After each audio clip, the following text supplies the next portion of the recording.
Friends, if you're looking for real old school laughs, you're in for a treat because we've got them right here. Flip City Magazine. Remember Mad Magazine? Then it went woke? Well, don't worry. Flip City has no chance of going woke. That's right. 4 times a year, you'll get an actual printed magazine full of jokes, stories, comics, and more, all about today's pop culture, entertainment, and woke politics. Flip City takes terrible entertainment trends we love to hate with hilarious parodies of Lord of the Rings, Stranger Things, The Walking Dead, Star Trek, Hunters, and more. Trust me when I say there is nothing else like Flip City on the market. So subscribe today. It will be delivered in print, or you can even get it digitally if you're one of those wacky Zoomers. Either way, follow our link and sign up today, and if you put in midnight, you get an extra 10% off. Check out Flip City Magazine today.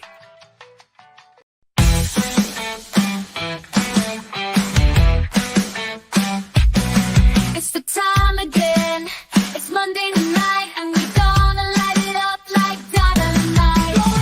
That's right, get ready to party. Time for feminine toxic femininity. Get ready to take your seats and shake them. Time for some Monday night roar once again. Gotta get up to get down. Come on, let's go. This is the place to be.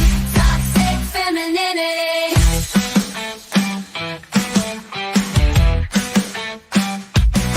Let's get ready to party. Time for toxic femininity.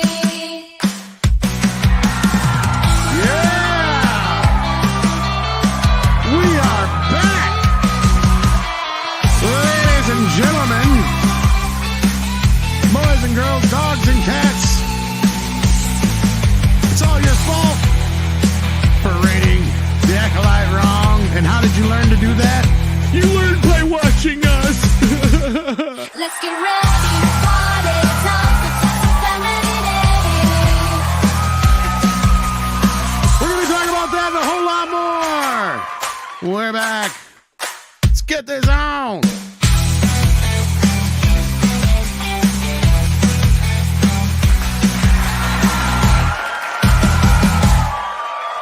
It is time once again for Toxic Femininity, brought to you by Midnight's Edge. Welcome, everybody, to the program. I like turtles. It is time to get rolling here. We have with us tonight Michelle from Force of Light. How you doing? I'm doing good. Shout out to DL if he's in the chat. He sent me some movies, but he also, knowing my heart, sent me the Taylor Swift Eras Tour cup. Oh, so now I don't have to send it to you. Yeah, and then also the Eras Tour bucket. Yeah, because you never gave me your address so I could send it to you, but either way. Well, now you can keep it. We can be twins. I'll use it for Sadie's water cup. It's huge, so like it'll fill up her bowl in like one fell swoop. But we also have with us, of course, Carrie Smith from Deprogrammed. How you doing? You're muted. My kung fu is not as good as my karate. Oh no! I said hi. Thanks for having me. It's good to be here with you guys, and script actor, and Tom. Sorry, I'm a little discombobulated. There's been a lot going on today, but I'm glad to be here. No worries. You No look worries. great. I love your hat as always. Oh, let me tell you, girl, I found this at an estate sale this weekend, and it's beaver fur. It's a really nice Ooh. hat. It's custom made, and it was cheap. Really? Yes, I got it for $25. These are Is it normally soft? yes, coarse? it's soft, and these are normally hundreds. It was I love estate sales. I'm gonna have to Nice. write you a hat song and be like, That's a steal. Carrie's hat. What you think about that? Something like that. I don't know. Something about Anyway. hat speech. Do hat speech. Yeah, a lot of hat speech going on, and Steph is here as well. How you Stephanie's doing? here. Hi, Sorry I'm Steph. late. It's okay. How you doing? You're never doing late. You're a good. wizard, so you just arrive whenever you mean to. Mm-hmm. Mm-hmm. Speaking of, thoughts and prayers going out to Mr. Ian McKellen, or Sir Ian McKellen, Sir. Yeah. who had a little Oh. little fall off the stage, but it sounds like he's doing all right and gonna have a complete recovery. So it doesn't sound like it was anything Yes, major. Thank but goodness. Thank goodness. Because I heard about that and I was like, he better be okay because he's like 85. So like falling off a stage, I mean that you can break a hip doing that. And he's kind of been saying that playing Gandalf again in the Gullah movie will probably be his last performance on film. Wow. Is he actually guys heard talking about about reprising his role as Gandalf? Yeah. I didn't know that. Yeah. Well, and That's he's the only cool. one who really kind of can. No, I mean, yeah. I mean, he hasn't aged for like the last 30 years. So No. More like 50, That's but true. yeah. or 50, you got a When you point watch there. him in After Pupils, like he looks the same as he does in that. That he does Pretty now. much since he's played Magneto. So yeah, you're getting there. Yeah, pretty much. I mean, I kind of feel like that about Patrick Stewart too, because Patrick Stewart's always been bald, so he's like kind of looked the same for like since he was like 20. he's years starting old. to get the turkey neck, but yeah, other than Yeah. that, yeah. Other than that, like he's just looked the same for so They long. just look like they've been the same age for years. Yeah. Do you Yeah. But know anyway, another one? not to, go ahead. Another one like that. I just watched The Jerk for the first time. Steve Martin. Oh, so Oh yeah, Oh, Steve yeah. Martin's another one. That is true. Steve Martin's true. You just said Steve Martin, and I've been wanting to watch his new show for so long. The one I've he seen has. bits and Murders pieces is of it. really good. Oh, it's pretty good. I know I want to watch it. I keep forgetting, and now you brought Well, him on. Nina again. wasn't born a poor black child. How you doing, Nina? I'm Oh good. my gosh, The Jerk. Yeah. You mean I'm Yeah. gonna stay this color? Oh Don't my god, I trust haven't Whitey. watched that movie for a minute. Like I've forgotten it completely. I was like, what? It's pretty I fun. want fruits to be served in a cup. I love The Jerk. It's a classic. One Yeah, thing very about those guys looking, you all seem to be in agreement that they look like they haven't aged. It makes me wonder if a good thing would be to dress older and just look older than you are when you're young. So when you do get old, Mhm. people are like, "Wow, Carrie hasn't aged a day." Like, That's you know, the- I mean, they keep getting older. Yeah. Carrie, that's actually the secret. I actually learned this from Brittany Venti. She really? taught me the secret because you're supposed to tell people that you're actually older than you are. I 'Cause do you know how, that. like, because ladies go like, "Oh yeah, like I'm 25." Remember how Yeah. like the ladies used to lie about their age? What you're supposed to do is say you're older, and then everyone will be like, "Oh my god, Nobody- you look great for 50." nobody I do believes that as a me. joke. I do that as a joke. That's all. I'm the like, time. I'm 44, and they're like, what? Like 58. Oh my god, I like the beeping. Since That's I was great. in high school, girls have always been saying they're older than they actually are, just to get into clubs and bars. So they just Yeah. keep on the trend all the way through. True. That's the trick. Exactly, Script Doctor. We do have a couple. Yeah, of we super have Script chats Doctor going. here as well, by the way. Hello, Script Yeah, hi Doctor. Script. Oh yeah, hey, hi guys. My Canadian brother from another mother. Mhm. Hi, hello. A very white Oh. mother, because he is white as white can be. Yeah, like without a face. You look kind of creepy. Yeah, I match my whiteboard. He's not even eyes without a face. He's a face without eyes. So he's like, Oh yeah, like that song, "Eyes Without a Face." Oh yeah, that's it. Billy Idol. Yeah. Yeah. We got some super chats. Here we go. Yeah, Let's get into it. let's do it. Let's do it. The Hillis Mallory for 5 says, "Hello, ladies of Toxic Fam." Oh, the broker is pictured. What? Who's the broker? Wondered if they filmed the kids on an island. Come on in, Jedi. Look at paradise. What? I'm missing how. Is someone in the thumbnail? Maybe he's talking about the thumbnail. Well, we were talking. The thumbnail has that chick in it. That made the Acolyte. What's her name? Leslie Leslie Headland. Headland. Oh my I god. think he's making a comparison to a certain island where young Oh. Yeah. people were, and Oh yeah. boy. Damn, Hillis, way to try and like demonetize us like immediately, Hillis. Thank you. I appreciate you. By the way, speaking of Leslie Headland, Steph, can you pull up your very viral tweet about her? Because that was Oh, fun. the thick neck bitch one. Yeah. He That does was have a funny. thick neck. You never know what goes viral on Twitter. I find that I laugh I at those know. That was so insane. I was just like really angry. things. And I it came tweeted that across.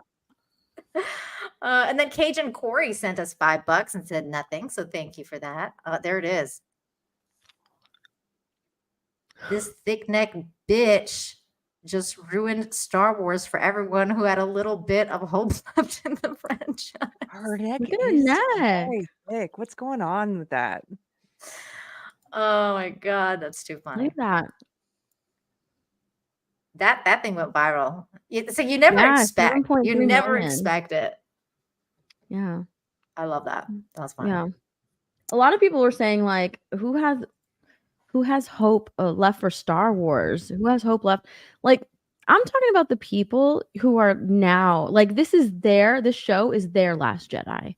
You know, Mm, those it is. people, the ones that were like really hoping that Disney would do something good. You know, saw The Mandalorian, Yeah. still had hope. They were like, no, it's okay. They're telling themselves that these shows are good when in all actuality they're not. And this is the show that finally broke them. Like I that's what I'm know. talking about. We're Well, going to be there's still talking more to about break. all of that tonight. We're going to talk about all of that. What was that script, Doctor? There is still more to break. If you think it can't get lower than this, boy, I got a bridge to sell you because it's going to. It's going Oh, to. gosh. And we discussed that like on our show, like how it's kind of like that when you what was the thing where you used to like go under the thing? How low can you go? Like that. That's The, how it feels like with The limbo. Limbo. yeah. That's what it feels like with Star Wars. How low can they go? Like just how bad can it get? I don't know. I don't know. I mean, how do you get lower than what I saw Wednesday? Well, and I agree with Steph that there's like those hangers on her who were just hoping that there was some sort of chance for saving Star Wars. But I think the difference is, and this is where it's really getting dire for Disney, is this is the point where they did a Velma. Because if you guys remember when Velma came out, even the woke critics and the wokey wokes are like, okay, you guys went one step too far, maybe 10 steps too far. And I think this is where you have even a lot of the media and even the wokey woke Star Wars fans going, okay, this is just too damn much. Right. Yeah. So And You know we've what I hit that compare it to, point now. Tom? I actually compared it to She-Hulk because like Yes, a lot of that's what I was Marvel gonna- fans, yeah. a lot of Marvel fans were really holding on to hope, right? They don't see the agenda that Marvel's pushing all of these women to the forefront, and if they do see it, they're excusing it, and they're like, well, this stuff is still really, really good. She-Hulk broke that side of Marvel, right? With that Between She-Hulk and the horrible Marvels, show. yeah. Okay, that's when like I saw a lot of Marvel stands who like would put out all of these reviews on the Marvel shows, and I'm watching them and listening to them. She-Hulk broke them. She-Hulk was just like, what are you doing, Marvel? This is awful. Like, we excused Thor Love and Thunder. This is inexcusable. And I feel like that is what the Acolyte is for those Star Wars fans who are still trying to excuse all of those horrible Disney shows. yeah, and to your point, Stephanie and Tom, Grace Randolph here made this, and we know Grace is a little bit of a shill. Well, we know just a her little. $50 check cleared. Kind of Yeah. like Ford. Yeah. But it's interesting to me that she would put this poll on, and you would assume most of her followers are people who may like her, So, you got a 17,000 vote tweet here, 17,663 votes, and the question is, are you interested in any upcoming Star Wars project? And 51.8% are saying no, I'm done. Like people are saying, I'm done with Star Wars. So to your point, I think there's a lot of people that this is their Last Jedi. You're right, Stephanie and Tom. I think there's a lot of probably people who had hope, and you see Mando and even the other one, Andor, being brought up in conversation about what Disney Star Wars projects were actually good. But most people are just kind Obi-Wan of like, turned off a lot of the general audience too, right? Because you got to remember, Yes. Obi-Wan was probably Yes. the one thing that was the most successful for them ratings wise. Because I compared that to Picard. Because I mean, I remember telling people for years about Discovery and all this other crap, and people are like, yeah, whatever. And then as soon as Picard came out, then you had some of the general audience start to tune in because they're like, oh, Patrick Stewart's back. I got to check this out. And then they're like, what the hell is this? It's like, yeah, we tried to warn y'all. And it was like Obi-Wan was kind of, I think, the same kind of thing for a lot of people because they saw that and they're like, oh, B1. Yeah, because Obi-Wan did well and like people loved it because they brought back Hayden Christensen. Right? They brought back Anakin. Okay, so like people were like really looking forward to that fight that they were gonna have that Kathleen Kennedy said was gonna happen, right? They're gonna have a rematch or whatever. Yeah. So people were really excited to see that. So they tuned into Obi-Wan. And then, fans of Ahsoka also tuned in to see Hayden Christensen as well. But I mean, Ahsoka is still like a beloved character for people who like the Clone Wars, but they wanted to see that interaction between her and Anakin, right? And then the Acolyte comes along, completely just disrespects Anakin, and it's just like, what are you doing? What are so you bad. doing, Star Wars? That's why I would say, like, I think you're comparing it to what was the She-Hulk thing is probably right as far as what it's done for fans. Yeah. You know, allow me to put on my Reverend Dr. Michelle opinion here. What this show has done, yes, it makes me laugh out loud because it's so ridiculous, but there's actually it's kind of evil what they've done, because they are literally in the show. In the third episode, you are 100% supposed to be sympathetic to these evil lesbian witch coven group. They are having basically a coven witch orgy. There are weird groaning noises. There's weird symbolism. It feels demonic-y. And then you have the Jedi who have been portrayed as these good kind of priest-like characters that fight against evil, that are the light side of the Force, that represent kind of the best of us. And you have this group being portrayed as now evil. Like, Can we show that clip, or will we get in trouble? Because I think we can definitely go through seconds of it at a time and just stop. People have been showing it from what I understand, and Disney's they've been pretty fine, loose. but I don't know. Michelle said it to me. We did and use a little bit in our video, so yeah, you can play a little bit of it, and like you said, as long as you Okay. pause it and stuff, we should be fine. But yeah, no, I gotta ask, because I've been hearing from certain people that they're actually mixing in like real witchcraft and Wiccan That's stuff what I into this heard. stuff too. So this isn't even Really? like bubble, toil and trouble type Hollywood witches. This is like some actual shit that they're putting in there, because for those who don't know, Filoni's wife is supposedly a witch. Yeah. So, Well, it's like, also that's what makes it not ridiculous. that. It's Now- also pulled from the EU. It's partially pulled from the EU, but the other part too is like they're not presenting this like it's Glinda, the good witch from Wizard Yeah. of Oz. exactly Yeah. my point. Yeah. Yes. Yeah. This Here is it is. I got the clip. Yeah, all the shit that our parents used to, or parents used to say about rock albums and what they'll do to you, like this show might actually be the thing that we're. This is that thing. Don't play this fucker honestly- backwards, okay? You know what's so weird, Tom? No, like it's weird because I feel like I mean, you guys say that, but this was so uncool that like It wasn't really cool. sure. Like I don't know, this is so bad. Like I don't know if this is like the power of one, the power of two, the power of many. Is that really like? I guess devil that's worship actually shit? something that's in one of the all this stuff is like pulled from like real shit, I guess. And I don't know enough about it to say which, but I think, not to be punny, but like, no, Script Doctor's coming from exactly where I'm coming from. I've been being told by multiple people that this isn't your typical Hollywood witch stuff where it's just made up crap. Ooh. Like a lot of this stuff is pulling from actual beliefs and teachings That's and messed stuff. up. Imagine being excited to be in like a Star Wars project, and then this is what you're filming. And This Carrie, scene right here. Well, for Hollywood, this is just another Sunday, but I mean, I Oh, want boy. Carrie to get the full scope of this scene. There are Okay. two young girls, one of them who does not want to do this ceremony. She does not want to be a part of this. She wants to go be with the good guys, the Jedi. And Is she? yet- Oh no. Okay, so one of these two girls is not into this. No, yeah, Okay. she's kind of been forced into it. And yet the Jedi are bad, interrupting the ceremony and saving the little girl. Like, give me a break. So at this point in time, I believe at this point in time, they don't know that she wants to be a Jedi, right? No, they don't. But like the little girl is being forced. Again, Disney. Yeah, she just writing something doesn't want to about do the little kids ceremony. being She doesn't forced want to into be a part of the ceremony. Yeah. Yeah, Okay, so should I play it? Okay, here we go. go for it.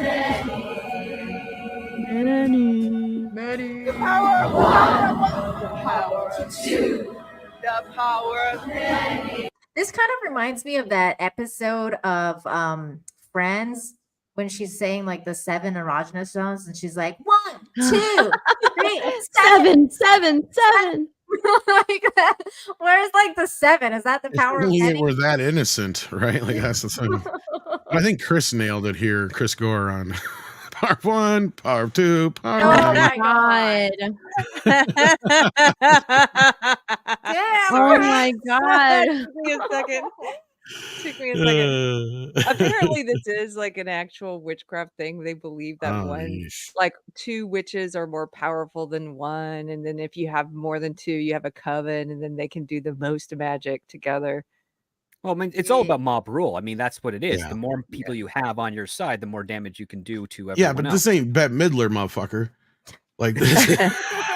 Listen, Hocus Pocus would be way better in Star Wars right now. That's what I'm saying. I can Right. accept that. Like if you I got some actual agree. witches, we're like, we're not exactly Sith, but we're witches. It's like, of course you are, right? Like, you know, like- Oh my god.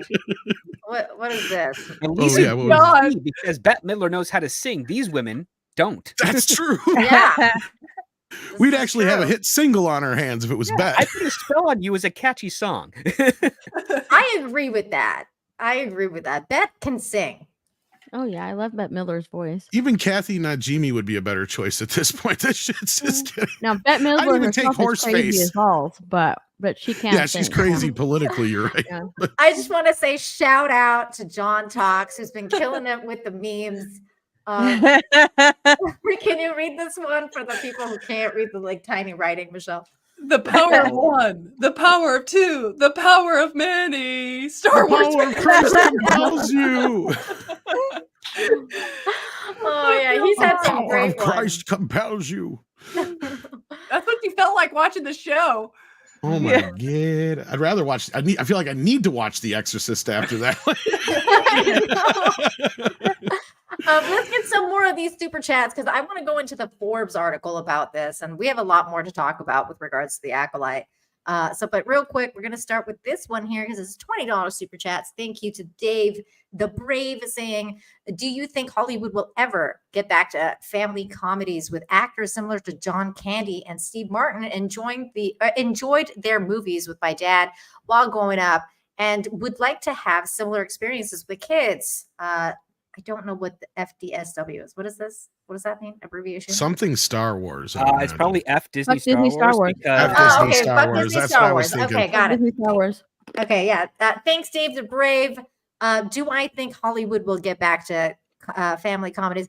I think yes, because there has been a couple here and there. Like, for example, there was one that actually Script Doctor told me about. It's called The Family Plan. And, you know, there are one like hidden gems here and there. That was that's pretty not- fun. Yeah. Yeah, not necessarily like Disney, but You know what's sad is I'd almost have to say Bad Boys is probably one of the new one is one of the better family comedies out there. that's crazy to Yeah. say, isn't it? Even though it's that's crazy. R-rated and violent, but those kind of movies, and I think the fact that Inside Out 2 is reportedly not as message driven as some of the other films have been lately.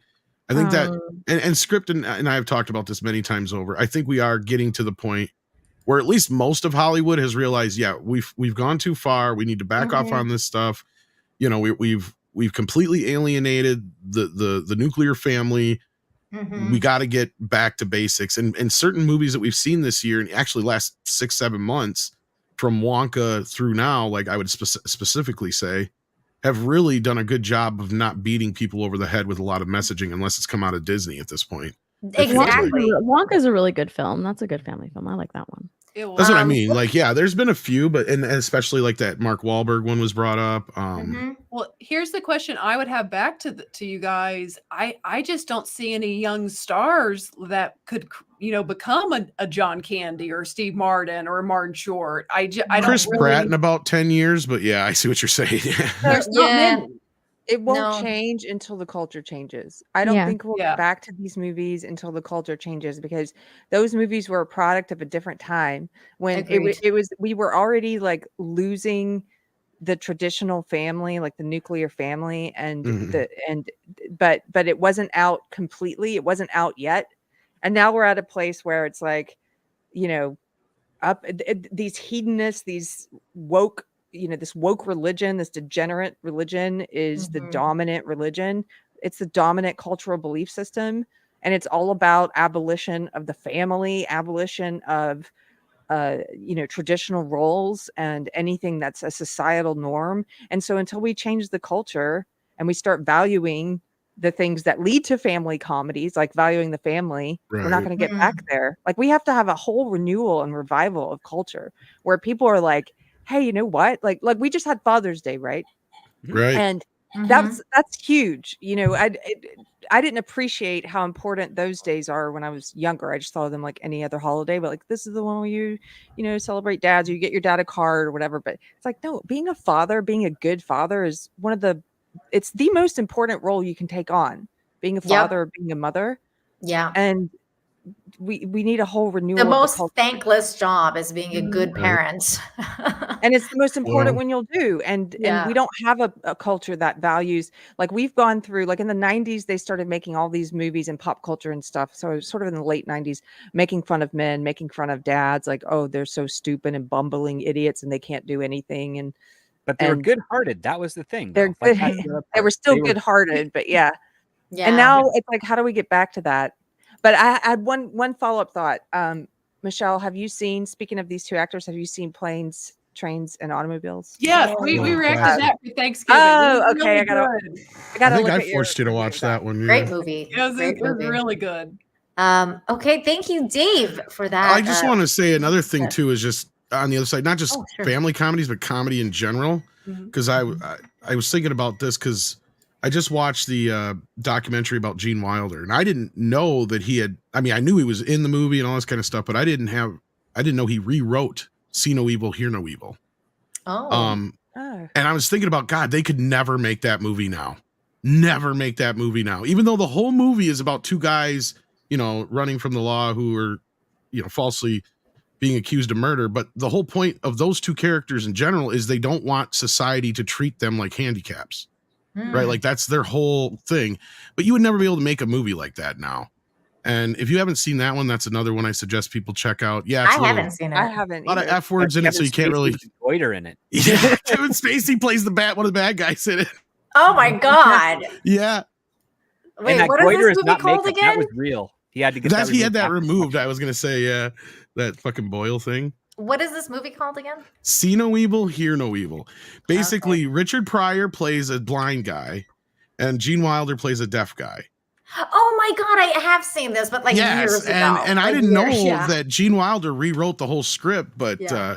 because he actually had known he'd worked with blind people in the past, so he actually wrote Richard's part first, and then he went to the Deaf Institute to learn about deaf people, and they were so impressed with the film that they brought him back a few times to work on some videos with them. And that's where he actually met his second wife after he lost Gilda. So like, yeah, it was kind of an interesting documentary. Check it out if you haven't seen it, and the documentary for that matter. It's a great documentary about Gene Wilder. I'm gonna go Very watch cool. this movie now. That's one that I've never. Yeah, I definitely seen. want to watch You've never it seen again. See No? Oh, it's great. No.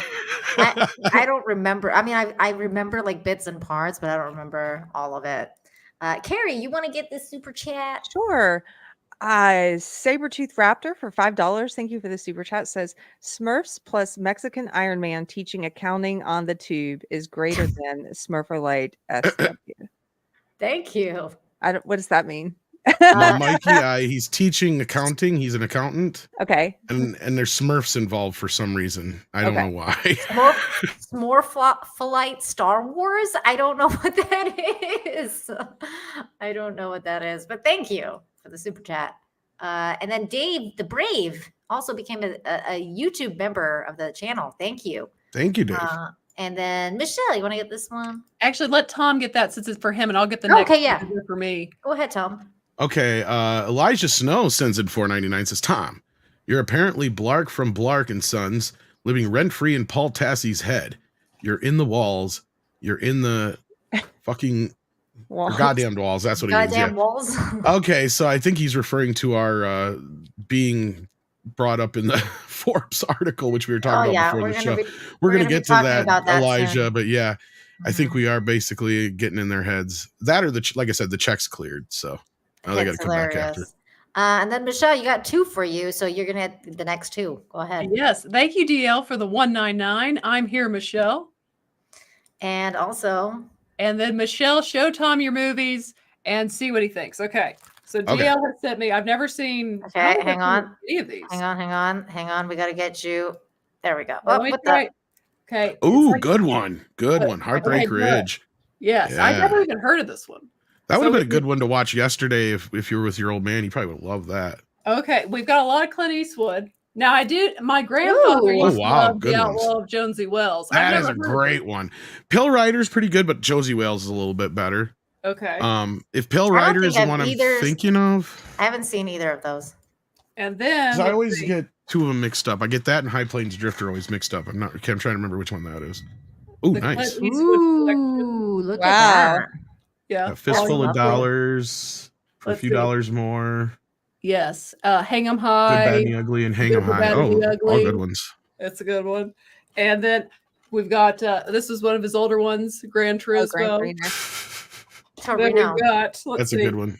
Now I have seen Dirty Harry. I love Dirty Harry. Dirty Oh, Harry is a good movie. And then that's got all 5 of them in there, huh? yeah, it does. It does have all Nice. 5. And then I've never seen this one. Oh, that's one of my favorite movies of all time. I don't think I've seen that either. Of Unforgiven. all time, not just Clint Eastwood. Not just Clint Eastwood, of all time. It's the Of greatest all Western of all time. time. Pastors reference that movie. What was that Okay. script? Unforgiven. I've heard a lot of church pastors reference that movie in Yeah. their when they're Deserves got nothing to do Oh, with it. I'm not finished. I And got then 2 what more. else? Wait. Oh, we got you- more. We got We got more. more. Holy Now- crap. He You're sent back. me Blazing Oh, Saddles. yes. Oh, there you go. I still have Yes. to watch this. Speaking of Gene Wilder, yes.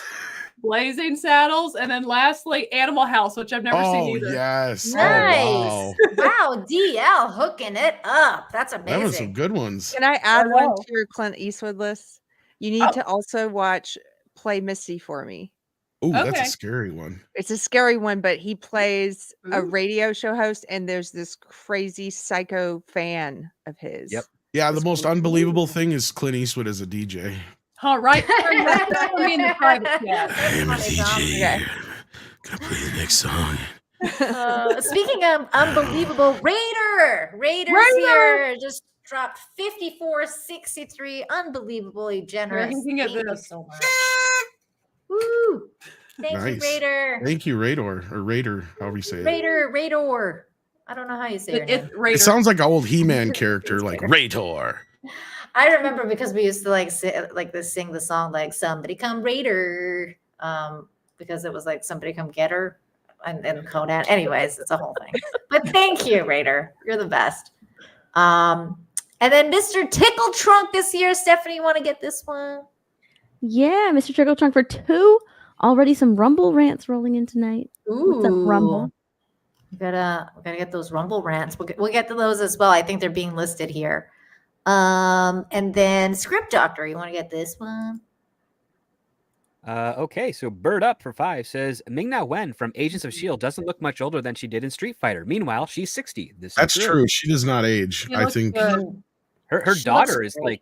like half her age, and they obviously both look like twins because you'd never expect her to have a 30-year-old daughter. Wow. 16-bit mascots here. Thank you for the $5. Says hail to the return of the Toxic Femme, attack of the Toxic Femme, or the Toxic Femme strikes back. The Toxic Feminists?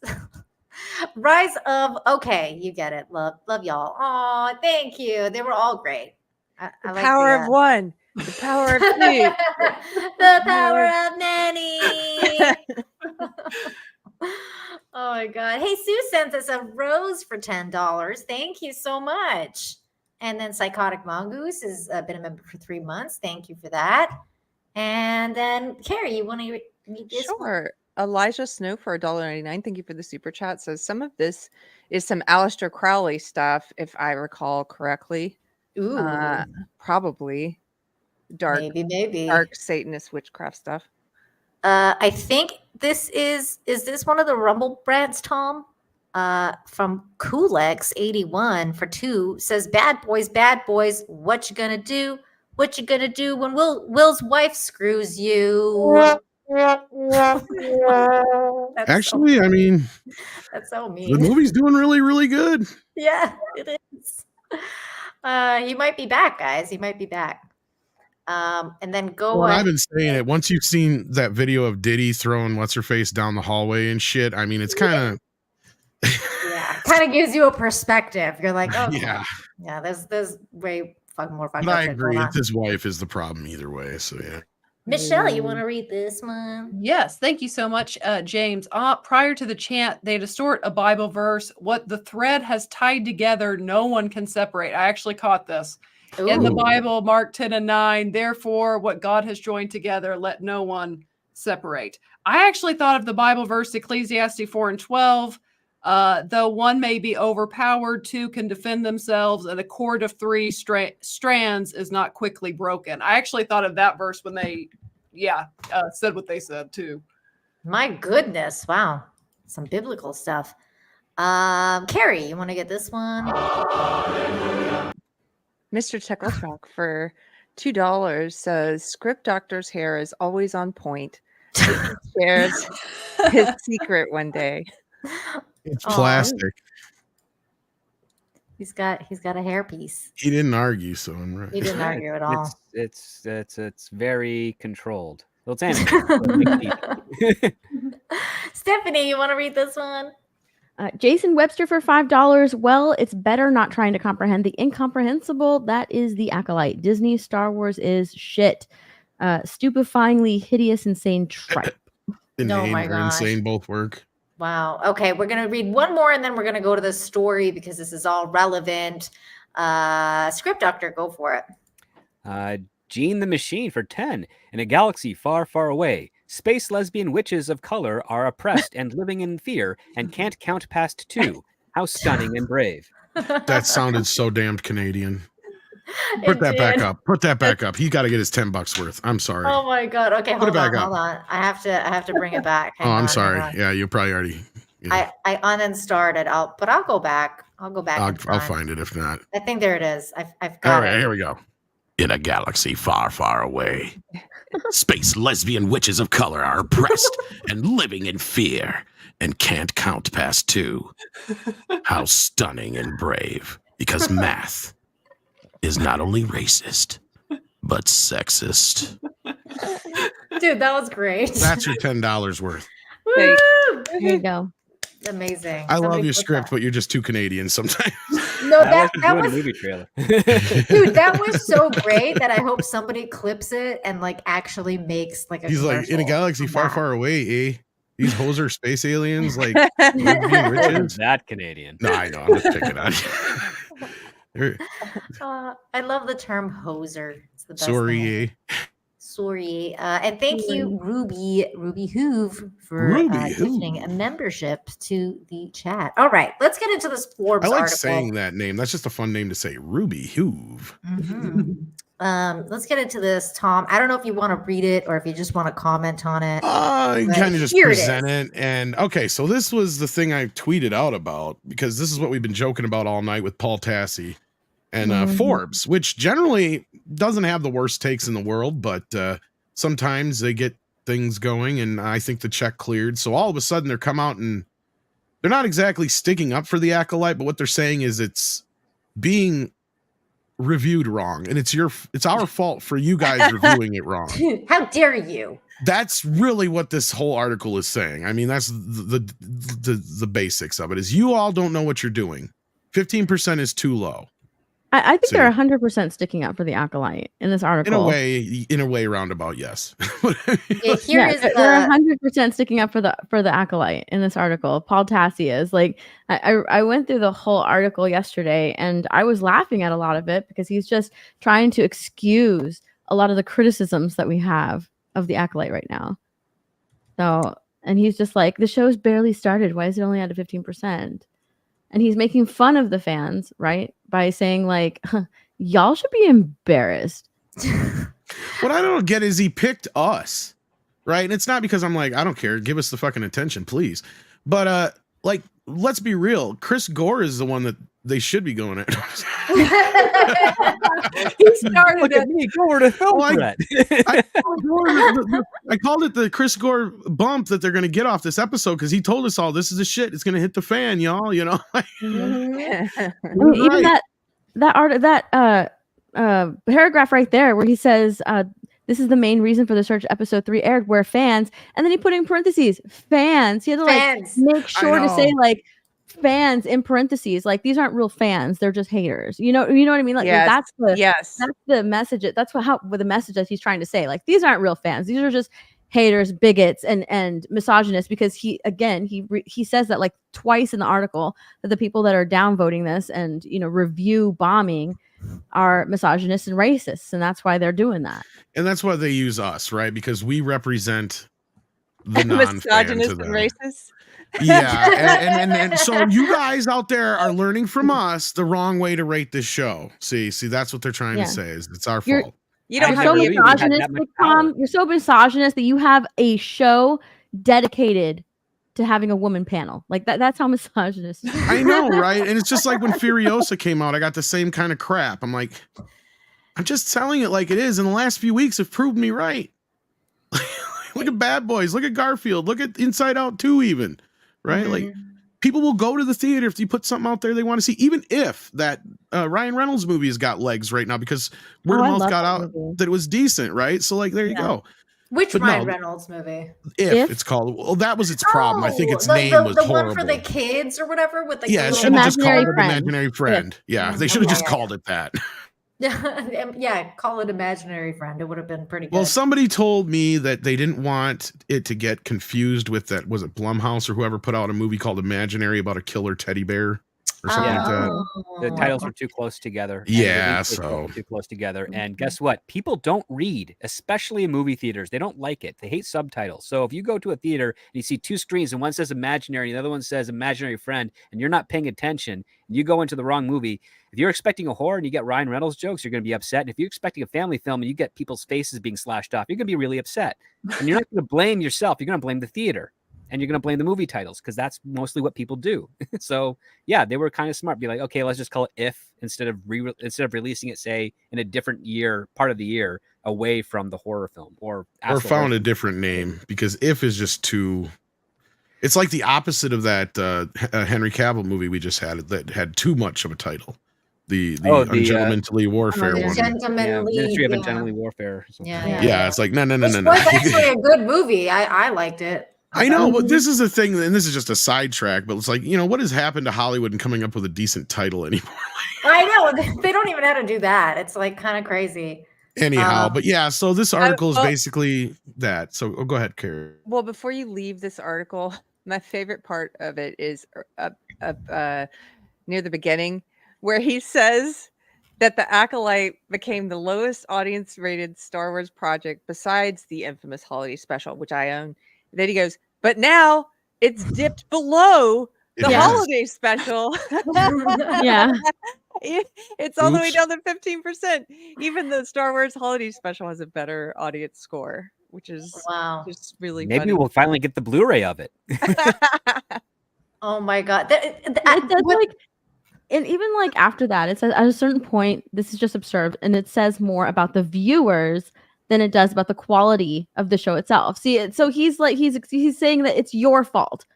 This is all your fault. It's the fans' fault. It's not the quality of the show that's bad. It's just y'all are review bombing it. Like that's it. It says more about you than it does about the show. That you would take time out of your day to go and review bomb the Acolyte just because it has diversity casting and lesbians. Like that's all that's a you problem. That's not the show's problem. Like that's this whole article that it's just a you problem. Look inward, you people that are downvoting the Acolyte.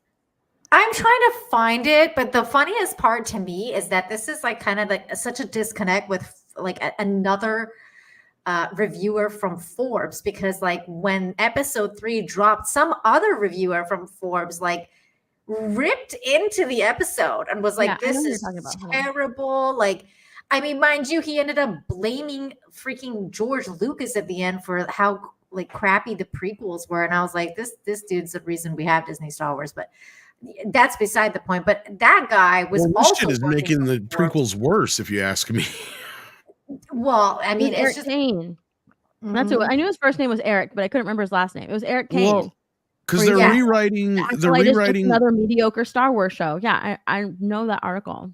Well, they're rewriting what the Force actually is. They're having another Vergence in the Force, Not only that, is this the story where they realize that, oh, they're too old to train? Because that's another thing that people have been pointing out is these girls are all already way too old. Like Yoda be like, too old they are. You know, because that was the whole thing with Anakin, remember, was he was already too old. And I think these girls are already older than Anakin. So Yeah, they are. and that's just the surface level shit. Right. Like, I mean, we're not even getting into the nitty gritty, which like people like Rhino and I'm sure Steph and other people have gotten into as far as, this This is a good move right here. I shared this out too. Yeah. Yeah. Product flop, blame the It fans. says, beloved IP, put a chick in it, make her gay and make her lame. Put a chick in it, make her gay. Yeah, there you go. Product flops, blame the fans. That's what that article is. That was literally this meme personified into that article. Well, let's blame the fans for this like giant pile of garbage. By the way, I just looked it up, and Forbes is the same outlet that had 3 or 4 articles praising the female Ghostbusters movie. So just to put that in perspective, that's all. Yeah, yikes. But I just find it funny that the other, like the guy that works for Forbes was like shitting on this. Yeah, article. he was like, it's the worst episode of Star Wars ever. Ever I made. think he's a freelancer. And he sold it to Forbes. Yeah, I think so too. It says senior contributor, so I think like that doesn't mean that they necessarily work for Forbes. They just contribute, I guess. But one of the biggest Star Wars YouTube content creators, Star Wars Theory, chimed in, guys. He had this to say about this episode, which I think is really relevant. We're gonna watch this. That's great. Here we go. Did you ever hear the tragedy of Darth Plagueis the Wise? No, I thought not. It's not a story the Jedi would tell you. Darth Plagueis was a dark... Side note, I love the accents that he does. Oh, yeah, they're really good. And what makes me laugh, Nina, is like he is so obvious when you watch the scene, and I love how he makes it so obvious. Like he should be picking this up, and also like the wigs that are just terrible. I mean, there's so much to unpack in this. Like I love the little scar he's got going on. It's perfect. It's so great. he does good for Hayden too. Yeah. Lord of the Sith, who is so powerful and so wise. He could use the Force to influence the midichlorians to create life. He had such a knowledge of the dark side, he could even keep the ones he cared about from dying. Even like the way he's moving his mouth and talking, it's just Actually save people. just like it. Yeah, it's just like them. And It's the way that just he like turns it. his It's so head, perfect. it's perfect. You can tell that Awful he's death. like sat in his room, in his house, Yes. just watching it and just says the dialogue along with the kid. You can tell he really loves Star Wars. Oh, he's awesome. The dark side of the Force is a pathway to many abilities some consider to be unnatural. What happened to him? He became so powerful. The only thing he was afraid of was losing his power, which, of course, in the end, he did. Unfortunately, he taught his apprentice everything he knew, and then his apprentice killed him in his sleep. Ironic. He could save others from death, but not himself. Is it possible to learn this power? Not from a Jedi. Well, Chancellor, that reminds me of this one story the Jedi told me about. There were these witches, you see. Exactly like him. He sounds exactly like him. It's uncanny. That's so Yeah. good. This isn't his So first good. rodeo, you can tell. You can Were tell. able to create life. But not just once, twice. They were so powerful, much like this Darth Plagueis, but they were actually successful. They created Force-sensitive beings. You could say they were the first before me. They were the real chose. They were the... What? They were my sisters. The Force created them, and Force created me. I mean, I don't remember Master ever telling me these... I mean, I never heard these tales. That's right. Witches, Chancellor. What? 2? They died in a fire. Bricks. Well, look at the time, and thank you so much for the fairy tale, and it was a pleasure speaking with you as always, Chancellor. I have some Jedi business to deal with now, and I best be going. Take care. Nice to see you, Anakin. Bricks. Throws that in. They died in the fire. Bricks. Pissed. Oh my god, that was so good. I mean, It was great. that was freaking See, hilarious. Carrie needs to understand that too. They literally, the witches die because a fire catches to an all stone building. Yeah. And it spreads What? very rapidly. Yeah. Is that true? I mean, I It's haven't true. watched it, It's guys. I haven't 100% true. watched this. It's Maybe they true. were charcoal bricks. Yeah. Yeah, Or maybe they painted them with flammable paint to look more maybe they were brick-like. wooden bricks. Honestly, I don't know how bricks must have fallen on them or stone because like they're not They couldn't burnt to a force push crisp it bricks. away. They're just lying there, all of them, all together. The power of many died. This is again another example of what why I call like that article from Forbes bullshit about fans review bombing or whatever.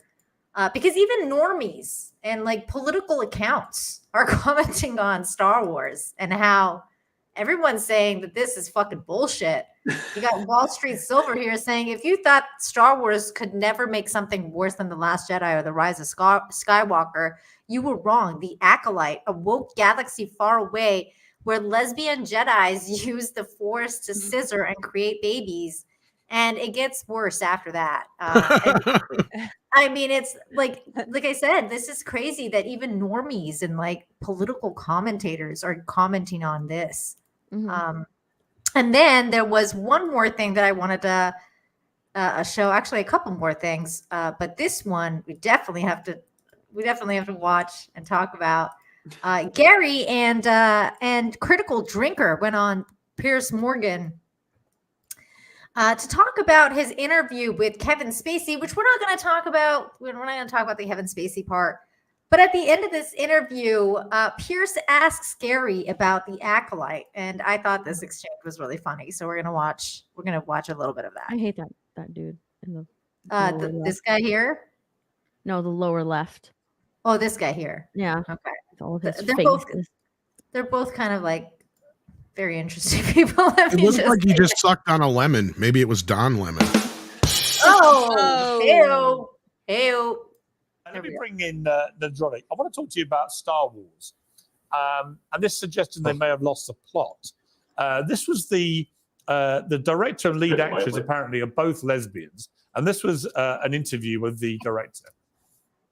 You both, because this is, I would say, arguably the gayest Star Wars, I think, by a considerable margin. And are you excited about that? Are you Not the bracing gayest yourself? Star Wars. Was this the fun element of? No, I don't think so. And yet people have told me that it's the gayest Star Wars, and I frankly, You're offended? into it. No. I think that Star Wars is so gay. You know what I hate the most is that like they just seem to be just mocking everybody. Yeah, they're Like, it's mocking just- everyone. It's the mocking thing that's just so Like just like the women that created She-Hulk. They're mocking. Yeah, they're mocking the property, mocking the audience. Yeah. Already. 100%. Okay. I mean, have you seen the fits? So my first question, Nadronic, what do they mean by the gayest Star Wars? Do they actually mean gay, homosexual, given they're both lesbians? Or do they mean gay, which apparently is an internet trend, a meme thing of kind of it's all gone a bit wokey? What do they mean? Yes. The question the answer is yes to both questions after Right. watching the first 3 episodes of The Acolyte, where 2 women conceive twins without a man in an all-female matriarchal society. Look at Esther's face, by the way. As she's explaining this. Esther's face just cracks me up.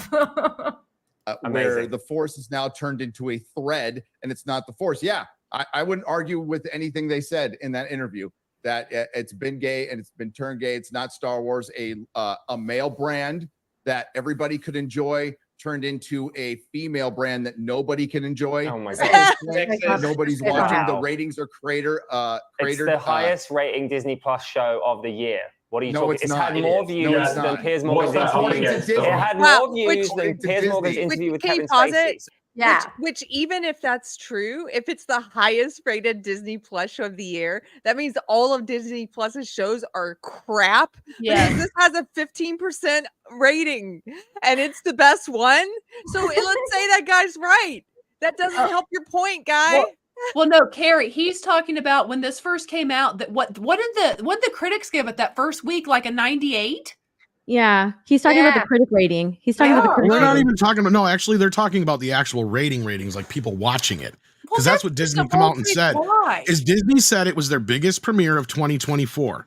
They did Well, say that. first of all, they've only premiered like I think 3 or 4 shows this year so far. Yeah, they premiered that one Marvel show that I hilarious. forgot about, the deaf and blind, or the deaf girl. Echo. Echo. Yeah. Yeah. And X-Men Nobody and watched that. like 2 other No, shows, I think. Nobody watched that. This is the highest rated Disney Plus show out of all 3 of our shows this year.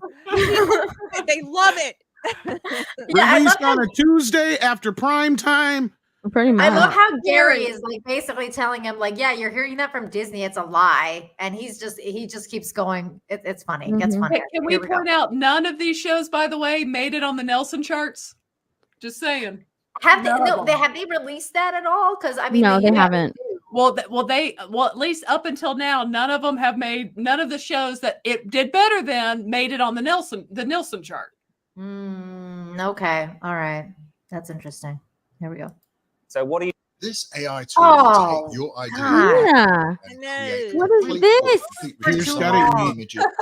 This is the That's highest. It's been out for a whole day. Yeah? It's their highest rated But- streaming show of the year But so it far. didn't have more views than Drinkers 2 videos on the subject. Right. On that And one. there you go. Can I just say those- the Acolyte is anti-entertainment. Like Hollywood were from Yes. they go to Yeah, I entertain, said that. anti-entertainment. They want to do everything to not entertain you. It's incredible. It's also just insane to say that like a different planet can't have lesbians. Like, what are you talking about? Why? You can What are the have rules of lesbians. aliens? You Sorry. can have, look, man, you can have all the lesbians you want, but if you try to pretend like the foundation of the whole Star Wars Star Wars universe has has to always be been- based around lesbian it's- sex, like, why? It's Why always make it been like that? gay, like men with their lightsabers, flashing What? around C-3PO. Oh no, she didn't. Don't be It's ridiculous. the gayest Only show you of don't all understand. time. When the hell did C-3PO say It's that? so camp. This is Because those weirdos look at said, like, the no, she lightsabers and just say, "Ooh, phallic symbols, penis." I don't That's what remember they look at it 3PO as. saying, "Oh no, she didn't." When did C-3PO turn into a black woman? Yeah. Like, I'm so confused. By the way, that guy on the bottom Oh, right no, is a clown. Like he's an actual idiot who says anything to get attention. And it really bothers me when I see people like Piers Morgan platform people like that, because that guy, if you don't remember, the one on the bottom right, he was the one on Piers Morgan previously telling a little person actor who was complaining about how Disney taking with Snow White, removing all of the roles for little people, because how that bothered him as an actor who's actually a little person, how all the actors who are little people were like, why are you taking roles from us? And this idiot on the bottom right was sitting there telling him that having 7 dwarves was offensive to little people. He was Carrie, little Carrie, people interesting- complaining to a It's little interesting that you bring that up because Pierce is gonna bring that up in this. Oh, clip. really? Oh, really? Yeah. Yeah. Well, then that's why awesome. bring that moron back? Sorry. Oh, because you need the moron so that he can generate more interest in Right, Piers Morgan's right. show. Because again, Yeah. Piers Morgan has actually got more views on YouTube than he ever has in his entire career because he's Piers Morgan. Right. Like if you ever listen to him, don't let the accent fool you. He is a moron. Like he generally is. He just toes whatever line that gets him the attention. And that's good for him because he's made a great career out of it. But he's also Yeah. Piers Morgan. Like, Yeah. don't forget that. And apparently, this guy used to actually work on the show. Like, he used to be part of the show, and now he's not. Like, he's just he comes back as a panel member once in a while, but apparently he used to be on the panel like, permanently. Is a ridiculous, like Darth Vader's chic sense of style. Come on, See, this is it was just horrific. toxic man babies who don't want to share their toys. That's what here this we go. is. They're whining. They're They're mad. He's debuting Star Wars is what he's doing. And doesn't want to see this crap. So I'm fine with Disney. Keep making your lesbian interpretive dinner theater. I think it's hilarious. Ernest, are you into lesbian interpretive dinner theater? It's always the thing.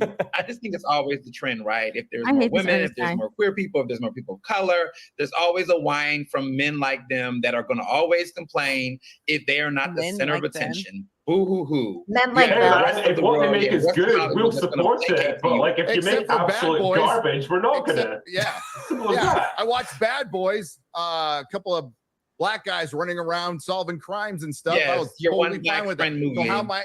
Oh, Oh. okay. But All right, so I Wow. like The Expanse. You know, The Expanse. Name another pretty one. diverse Name show. another Great one. shit. Name another The black film Expanse. that I you just like. named one. I dare you. Straight out Okay, of Compton. I like, love look, that movie. But listen, I I like just- Bad Boys. That doesn't mean I can't also enjoy lesbian dinner theater. In your words, like why can't we Exactly. enjoy? Why can't You we can enjoy enjoy it. both It's of just those not things? Star Why is it Wars, just whereas so we're talking tricky about to Star do Wars. when it happens Tell to be you what, lesbian and not you guys? can you name one woke movie that's ever worked? Who are you asking that Barbie. question to? Any of you? Oh God, Barbie. do not talk about Barbie. Literally Honestly, millions. I don't have the energy. Esther hates Barbie. It's so funny. to get angry Black about this. Panther wasn't a woke At least movie. now It was they're a brilliant admitting that movie. Barbie was Panther was- woke. But So Barbie, wait, Barbie It was wasn't. Barbie was No, that's the like Esther has always said it was woke. Pierce said it's not, but I don't know if he still is. an There is that because anomaly it's woke, and an it's not good. abomination. Black Panther's a superhero created by two Jewish men, and they interpreted it properly. Yeah, exactly Well, right. because it's not so a, what- a black person, that's why you don't think it's woke. Can you pause it for a 2nd? Mhm. One other thing, I just I hate can't this stand that man's tactic. face. I'm sorry. Like that, the guy on the bottom left, they do this tactic all the time. So he makes an argument here to Gary. He basically says that about Gary and the critical drinker. He says the reason they don't like this is because it doesn't feature straight white men. That's his argument, that they only like things that feature straight white men as the lead characters. So Gary, in one swoop, proves that allegation is false by mentioning something that he enjoyed recently that does not feature straight white men in the lead roles. And then he shifts. What does the guy on the bottom left do? He shifts the goalposts. They always do course, this. yeah. It's like the reason he mentioned that movie that he likes is because it proves your assertion wrong. And instead of saying, "I'm sorry, my assertion was wrong," then he moves the goalpost and it's like, "Well, name another one you like." So Gary does. Then he moves it further and says, "Okay, well, you might like those, but why don't you like this one? Why can't we enjoy lesbians?" You know, it's like you just keep moving it. You just say whatever you want. You say false things That's about me people. every day on X. I hate this. And then when people prove your assertion wrong, you just come up with some other thing for them, some other hurdle for them to jump. I'm sorry, I got serious for a second. I just No, you're nailing No, it. you're That's 100% exactly right. what this is. That's why it's so pathetic. That's And what it's they're doing to him, and I'm glad that the Drinker and Gary are holding their own on this very Yeah. well. I mean, Yeah. of course they're. I mean, they're it's doing easy great. though. This in is interview. like fucking them softball for them, if you ask Yeah. me. But yeah, Yeah, exactly. And Barbie was an atrocity. No, it was interpreted properly. You have What are you trouble talking hearing about? down there? Ernest, you're a Barbie menace, only man. worked because a load of women went out to thoroughly enjoy men being bashed. Top Gun was pretty Barbie woke. was a The box remake. office hit. You know, the only one who got on the Oscar stage out of Barbie? Ken. You say Top Top Gun? Gun? Yes. a remake, no less. But yeah, okay. So let's hear that argument. Remember that? Only one. And You only Billie got Eilish Ken have the played last Eilish laugh. with Is so original song. embarrassing. Like, I mean, if I had Of Queer time to Women. sit on the internet and Google woke movies that were a success, then God. I would hit you with probably. But you You'd can't think find of it again. nothing. But- You would find nothing. What can you think of it? Well, I'm Yeah. not a film critic, so I don't I have just them ready to named go. them. He's not a So film the answer is you critic. can't think of it. We just Yeah. I named just named two. them. You just don't like the answer. Huh? They could have said the same I thing said I about you named guys. one. You just don't like the answer. Well, Barbie the was one of the Barbie, I biggest agree. hits last year. Barbie's the only one I can think of in modern times where I'll name one for you. I'll help you out. Captain Marvel. That was a woke movie, and it filled Yes. with intersectional feminism, and it made $1 billion. yeah, okay. Dude, you know what though? Gary Gary. helped him out with that one, But honestly, that's a bullshit answer from Gary Yeah. because we all know the only reason Captain Marvel made any money is because it came out before the last Avengers movies. So Yeah, everybody it was went sandwiched between two of the biggest Marvel movies ever. exactly. And they told you that you have Marvels to being the see lowest Captain grossing. Marvel in order to know Endgame, right? Yeah. Except it didn't work Exactly. for Ant-Man and the Wasp because that came out No. also between at the same time. It was that one, then Captain Marvel, then Endgame. So it worked for Captain Marvel, but not Ant-Man and the Wasp. That's the weird part. And I think that's more to do with the fact that Disney also probably they use their charity scheme to get tickets purchased and given away to people as well to inflate the box office return. So And the proof is in the Marvel. That too, but like also at the very end, you know, Theory, his pager or whatever, has the Captain Marvel emblem on it, and so people are like, "Oh my gosh, we have to go see Captain Marvel." Yeah, like, no what one is the thought that there was relationship between Theory and necessarily- Captain Marvel? How does he know Captain Yeah, Marvel? Exactly, Stephanie. But that, like, I just feel like the only reason that made as much as money as it made is because it was sandwiched between the two. Like, nobody would have gone to see Captain Marvel after Endgame. Like, there's no way. I don't think people would have gone. No, but Not the Steph way they is did. saying, what Steph is saying, though, the reason why Captain Marvel did $1 billion and Ant-Man didn't is because the Avengers movie itself teased that it was supposed to tie in some way Yeah. when it really didn't, other Yeah. than the character shows up and you could have just had the character show up and nobody give a shit. Yeah, it was a bait and Doesn't switch. matter. It doesn't really matter. But like I said, the proof is in the Marvels and Black Panther 2. The fact very that true. both of those movies underperformed and flat out flopped when it comes to the Marvels, which is now the lowest grossing Marvel movie in history. Yep. How many people can sit there and stand on Captain Marvel made $1 billion? Yeah, did it? Well, that's great considering they added 2 Captain Marvels to the sequel and it lost almost as much as money as the first movie made. So yeah. Yeah. Yeah. All right, let's finish this. It's almost done. It Yes. with intersectional feminism, and it made $1 billion. Yeah. Okay. There you go. Works once in a while.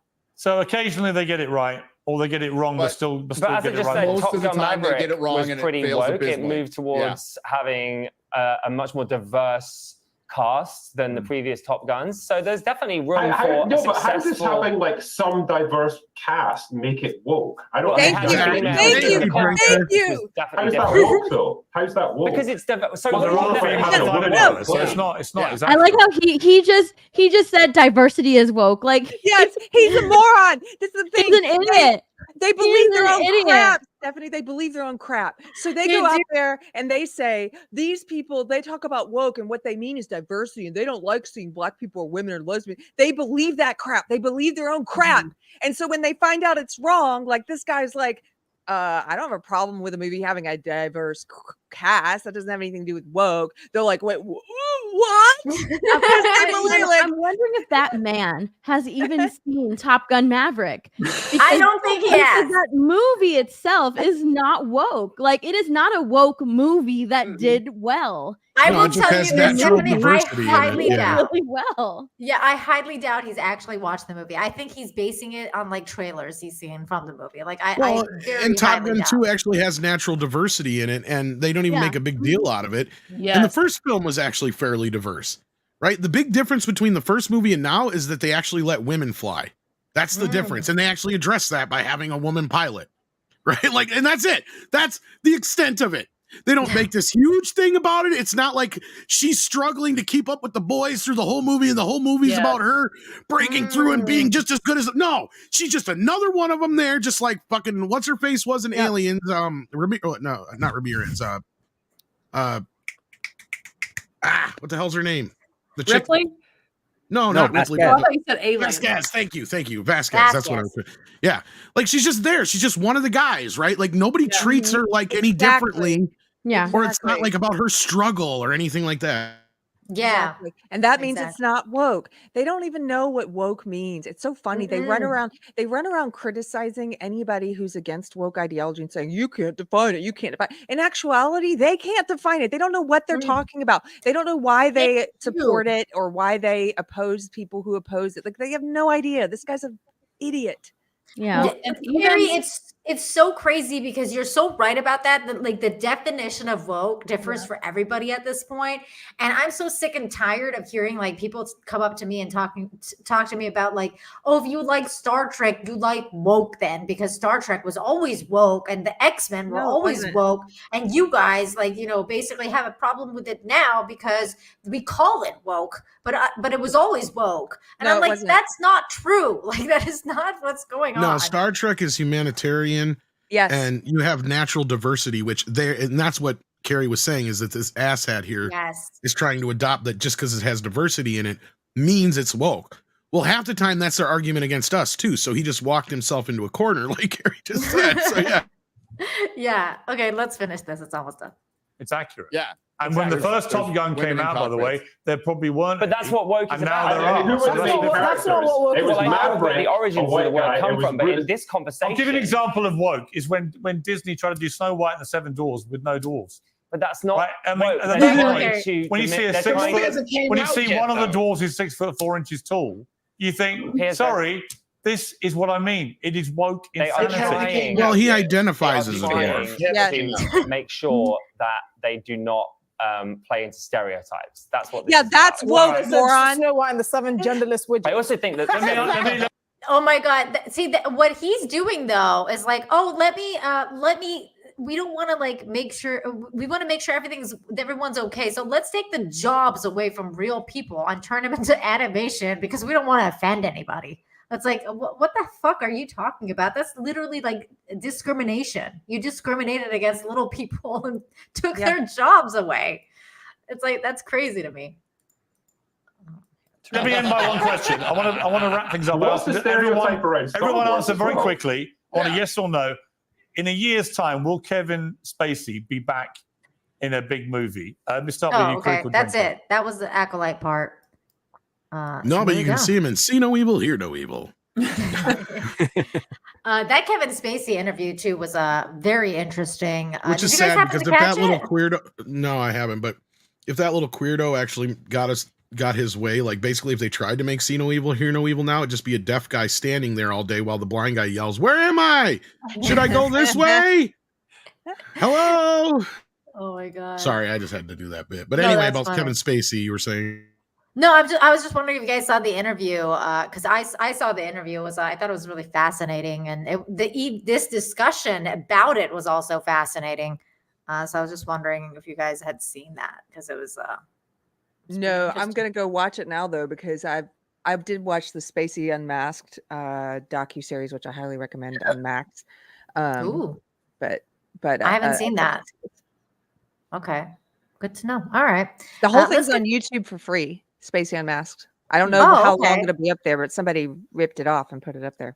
I just okay. want to point out too, in the original Top Gun's defense, the female character, I mean, unless I'm missing something, I feel like she has a level of authority in that movie in the 80s. Yeah, actually, I believe she is one of the people Yeah. that's one of Tom's authorities. She's a yeah. superior officer to Tom, Yeah, but thank she's you. not Thank you. part of the same. Like she's not a flyer. Like that's the only thing, and that was actually true. There's a lot of women in the military who had higher rank than certain people that were on operated machinery, but they just didn't put the women there because there was a stigma at that time. Now they don't care. Like they'll Yeah, throw they them didn't on. let the women in the Navy either for the longest time, and technically that's what Top Gun is the Navy. Yeah.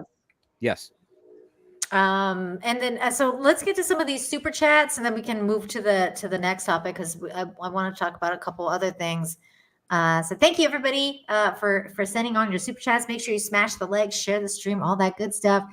We got Brian Keith here. Thank you for the 2. Says the sheriff is near. You hear him? He said the sheriff is near. No, I said the sheriff is. I'm glad you got that because I was like, I have no idea what we're talking about. It's from Blazing Saddles. Now I got it. Thank you. Thank you. Anybody got a dime? We're gonna have to go back and get a shitload of dimes. Go ahead, Michelle. And ActionCom with the $2 super chat. No Bridges of Madison County. That's What is the that ladies. Oh, that's I like that movie. Clint Eastwood's romance movie. Yeah. Yeah, with Was it Meryl Meryl Streep. Streep? Yeah. Go ahead, Carrie. Jason Webster for $5 Australian. Thank you for the super chat. Says, Watching Disney Star Wars is like hitching a ride in a Tesla truck. They both don't go anywhere. Oh. Ouch on the Tesla truck. Go ahead, Stephanie. T Neil for $2. Yeah, it's almost like the Acolyte is kind of shit. Kinda. Just almost. Thank you again for another $2. T Neil says, "Imagine my shock. Imagine it because there's none. Imagine your shock about this." I got it. That's great. Yeah. Go ahead, Script Doctor. Merlin Summer. Yes, Merlin Summer for 5. You guys are the voice of reason and truth for these crazy times. Thank you for all you do. I love you all. Oh, Well, thank you. And Script Doctor has said this a few times. He's like, yeah, at this point, it's not common sense anymore because it ain't common. It's super sense. So yeah, these are crazy times. Wow, that's right. Michelle, go for it. Thank you for the set. Is that Australian? The Yep. I don't even know what to call Well, he it. is Amra the Australian after all. However you doing say that all the Australian time. dollars, $7.99. When it comes to moving house, I often call on the power of Manny. Manny! Oh my god. So what's up? Russell Hall is in the house. I will take this one because Russell Licking Hall's bacon or something like that. yeah, should always be read by me because I won't get offended. Thanks, Russell Hall, for $5. Says, I would argue the Acolyte doesn't actually have any real fans, so the quotations are justified. You don't like it? Fight me. No, go take that fight to. No, I see what he's saying. Yeah, the quotations are justified. Yeah. Yeah, but no, like you should fight. What's his name? Ezra Miller. You want to fight? Like, 'cause he's always like. I don't know if Ezra Miller wants to fight. Has anybody seen him in a while? It's like, Dude, I have seen him. It's bad. It's bad. Learn it? Did you want to fight? Is that the deal? Basically, he's hanging out with a girl he groomed, and they're just like hanging out and putting out the weirdest content ever. It's all on Instagram. well, I've seen even some of his supporters have finally Yeah, everyone's pulling the Homer meme. Like they're just kind of like, yeah, like Well, okay. And Nina, if you want something for this, because you guys haven't seen it, I guess Steph, Script, and I are the only ones that have seen it. The show literally starts with one of the characters. This is how bad the writing is. The character goes, "Attack me with all your might," and it's delivered about that level. Yeah. But I mean, she literally does this position and says, "Attack me with all your might," and they thought that was, that was it. Amazing. And then she goes, Yeah. And then she turns around and says, "The power of one." Like seriously, it is that bland. I just found out what the second part of the chorus after the power of Manny is. It's the power of Manny, Boffins. The ones that died to bring us these plans. Exactly. Yeah. Oh my god. We got T Neil in the house.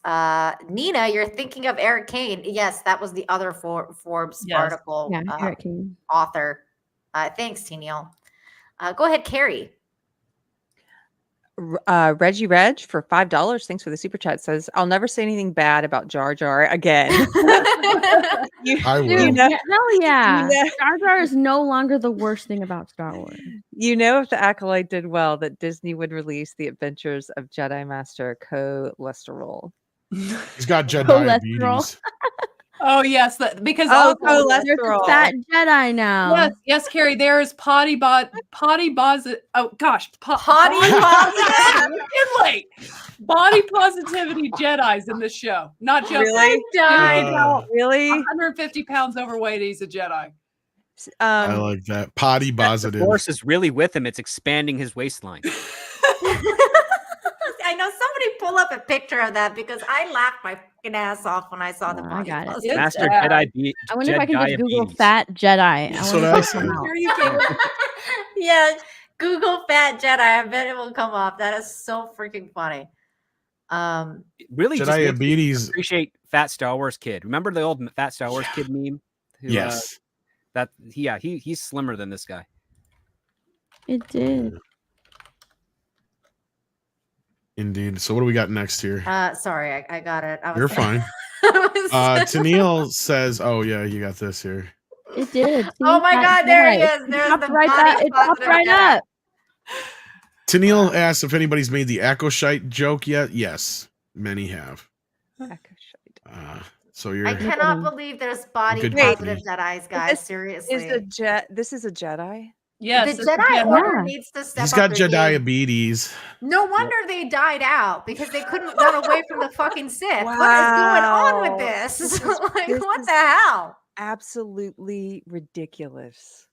Like, this is crossed Damn. into, I mean, the lesbian stuff and all that. I mean, all of it's woke, but this is super woke. This is like, you can't do your job.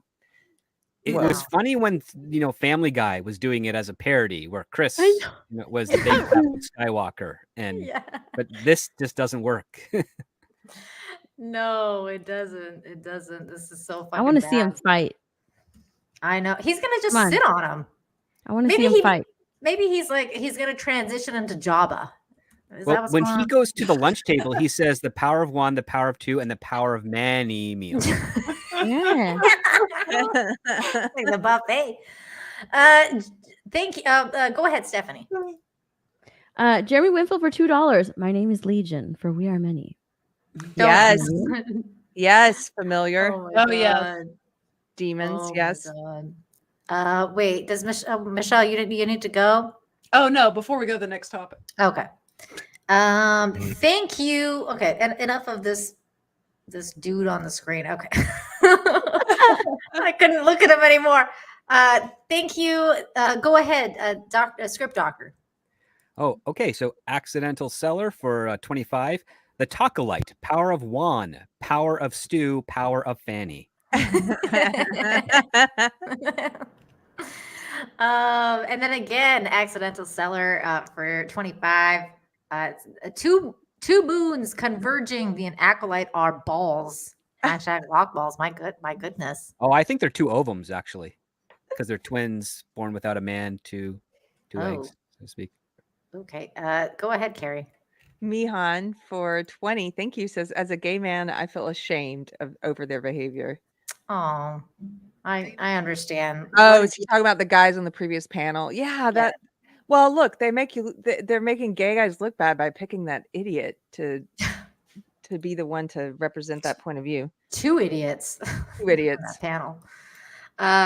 Russell Hall for 5. Thank you for the $5. Says guess which mega blockbuster A-list actor will start in the upcoming major motion picture. I pushed the witness down the elevator shaft. Go on, guess. It's Kevin Spacey. Is it Kevin Spacey? Probably. I'm guessing Kevin Spacey. Anybody else want to take a guess? No? Okay. Go ahead, or Michelle. Michelle, it's your turn. Thank you for the $10 super chat. Too tired. Actually, the lady in Top Gun 1 was originally supposed to be a superior officer. She was changed to an independent contractor because the military did not approve of fraternization in that context. You mean like because they were going to hook up? Yeah, I would say. I think so. Go ahead, Stephanie. Coolix 81 for $2. Charlotte Charlie Blackwood is a civilian contractor in Top Gun. To quote the movie, do not salute her, but you better listen to her because the Pentagon listens to her. Thank you for that. And then Darius sends us $1.49 super sticker of a pie. Ooh, I wish I could eat a pie right now. Is that for the Jedi? Is that what he ate? Is that why he's fat now? And then Shinotsky for $2 says the power of many layers of protection by Tampax. My goodness. That's funny. Go ahead, Carrie. Licking bacon or Oh, something? wait. It's Russell Hall. Do you want me to get it? I can get it. Thank you, Russell Hall, for 5. Says, look, there's a ton, no pun intended, of a new force abilities in the Disney Star Wars universe. Presenting calories is just the tip of the iceberg. Thank you, Russell. You're amazing. Okay. Michelle, you wanted to leave before the next topic. This is your chance. Well, yeah. Thank you guys for having me on tonight. And our first time watching reaction of Caddyshack will be out tomorrow. Definitely go see that. We had a lot of fun Ooh, with that yay. movie. Yeah, it's good. It's good. But anyways, you guys have an awesome rest of your night, and I will see you guys next week. See you. Bye. Okay, there was one more thing actually on this topic that Gary also posted.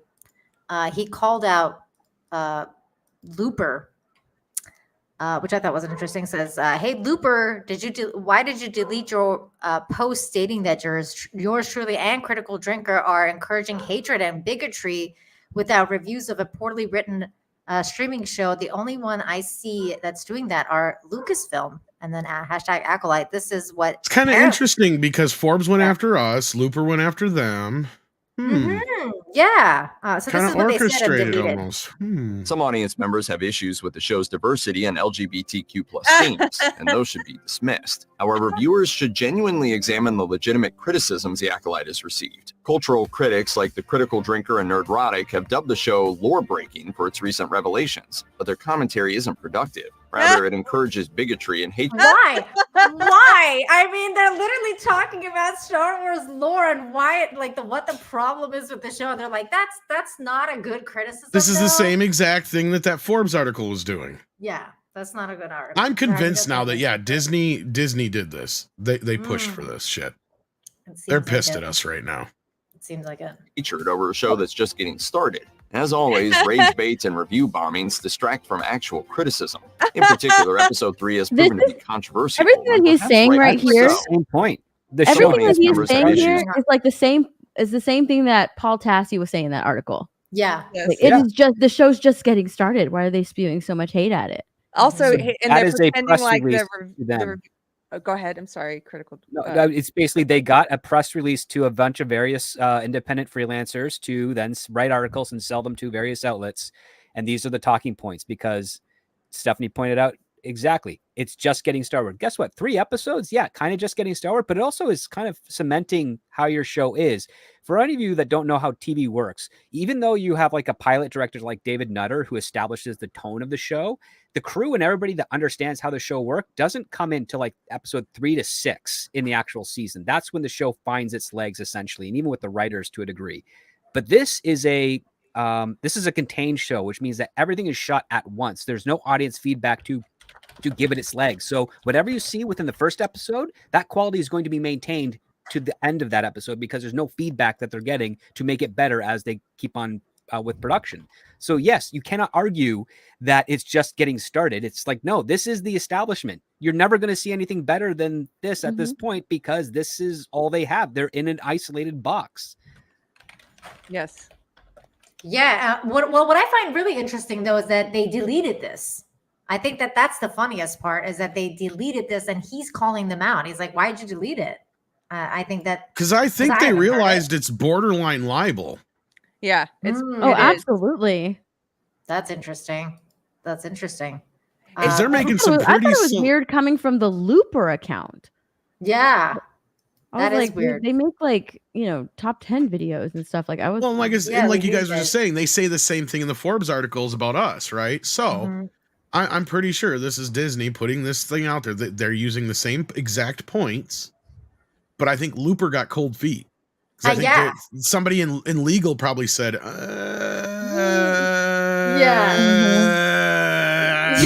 Actually named names as opposed to grabbing, say, a random thumbnail and then throwing it up there so that you could say we just Yeah. grabbed something random.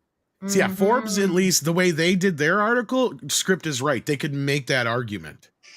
But if they directly went after Critical Yeah, they Drinker and directly Gary. named 2 people. It's interesting that the 2 people that they named are the ones that have been on Pierce Morgan multiple times. Absolutely. Well, yeah, that's clear. And also they probably evaluate. I think you're right that they're worried about being accused of defamation and they can get away with it for smaller accounts, but the larger the following, they probably start to think, I wonder if this person can afford an attorney.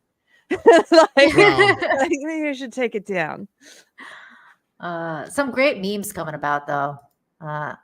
It also makes me always. wonder if there's some infighting going on at these places. So look at the 2 Forbes, for instance, again. Exactly, Tom. You have the That's Paul why I was like, this Tassi is so article up weird. against the original review. Yeah. So, there could be a lot of people going, well, no, this shit is that bad. And you got other people going, no, we got to toe the line for Disney. Yeah. How long was absolutely. that? How long was that video up for? I have no idea. I just saw Gary post that out, or I put. He only was tweet able to that clip out. 30 seconds. So we don't know how long it was. In Yeah, total. we don't even know He what has the a whole video or is. not. If he has a Yeah. whole video, I would, if I was him, I'd put it on my channel. Absolutely. Here's it's another funny how meme from they- John, the Acolyte gay meter, and then here you go. Yeah, more. I'm wondering if they took it down because because it was getting so much interaction. Like I'm looking at their Twitter account. They don't get a lot of interaction on their Twitter account. Wow. Well, and all they're doing is creating a Streisand effect Yeah. across the board. Because let's be real, this show is the lowest rated of all the Star Wars shows we've had so far, except for maybe Andor. And in fact, if I remember right, it's actually doing worse than What Andor. about Kenobi? I thought Kenobi was rated really badly too. No, Kenobi did really well. Now, when I say ratings, I mean by people watching it. Okay. Now, the score of the show is a different story. So, here's my thing with this show. There's roughly, I think, they give us the watch hours, and I think they claimed 4 million people tuned in or whatever, but that's only a quarter or so of the audience that tuned in for Obi-Wan Kenobi. Obi-Wan Kenobi had 21 million people tune in. And that, so far as I know, unless somebody can correct me in the chat, is their biggest Star Wars show yet. Because Mando did somewhere between, I think, 11 and 17 million at its height. But yeah. Well, here's the thing you have to remember, Tom. It has the highest lead-in because after the last episode of season 2 of The Mandalorian, every Star Wars show that's premiered on Disney Plus has had ratings decline for every subsequent episode. It's never gone up. Wow. It's crazy. So this is just following the trend. So yes, it'll be the highest Disney Plus Star Wars show of 2024 for the first 2 episodes that debuted all at once. But obviously it's going to go down for 3rd episode, as we saw. It's going to go down for the 4th, and it's going to continue to go down. And guess what? The next Star Wars Disney Plus show they have will start off with, probably the best ratings of the end quarter of 2024 or early 2025. And then those ratings will go down because that's the pattern. It's always going to go down. It's never going to go up. Yeah. Go ahead. Well, I was just going to say, in these hit pieces, like the one you mentioned, Stephanie, in this Looper video, it's just so funny how they're like, if the reviews are reviews that we don't like, then they're not real reviews. It's just like, what do you? These are the reviews.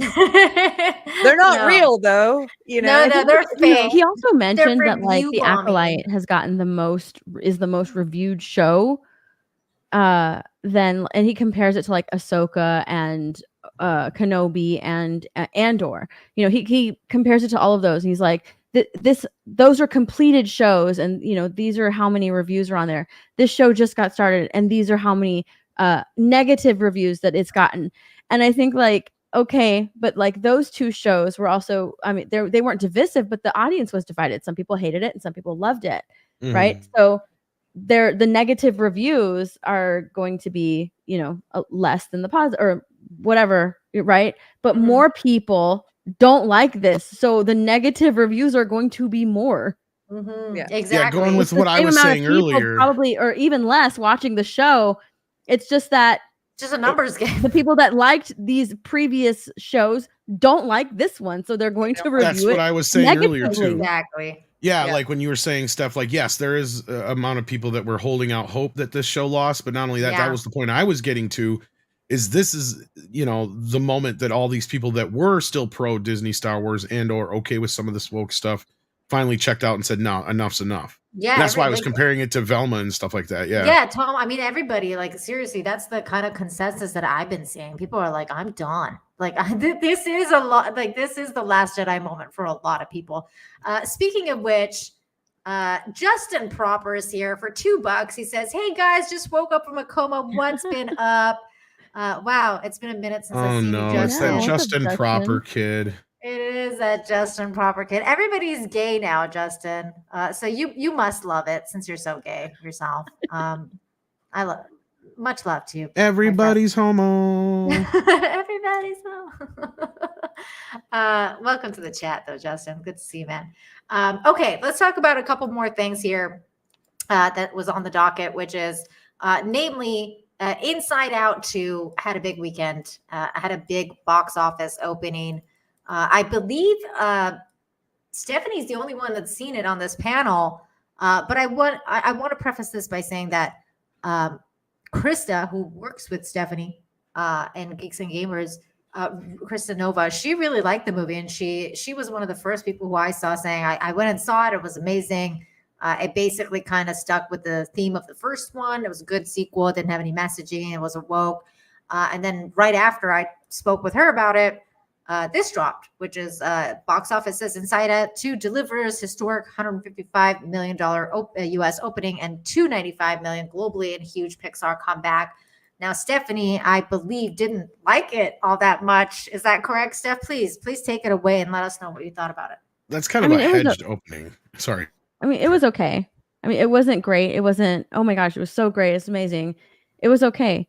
I think it's weird that this is the third project from Pixar that focuses on a girl's puberty, but that's just me. I think it's a weird angle to go for on their third time out. This movie was what was the other two? Okay, I know the one with the big the Turning Red, one, right? Turning Red. And then they had Baymax, like the Baymax show. Oh, I don't know about that one. Yeah, they had Baymax doing it. This was you basically went to buy Turning Red. tampons. Yeah. This was basically Turning Red. Honestly, that's what this movie was. I feel like they didn't hit the mark with Turning Red and what they wanted to do with that one.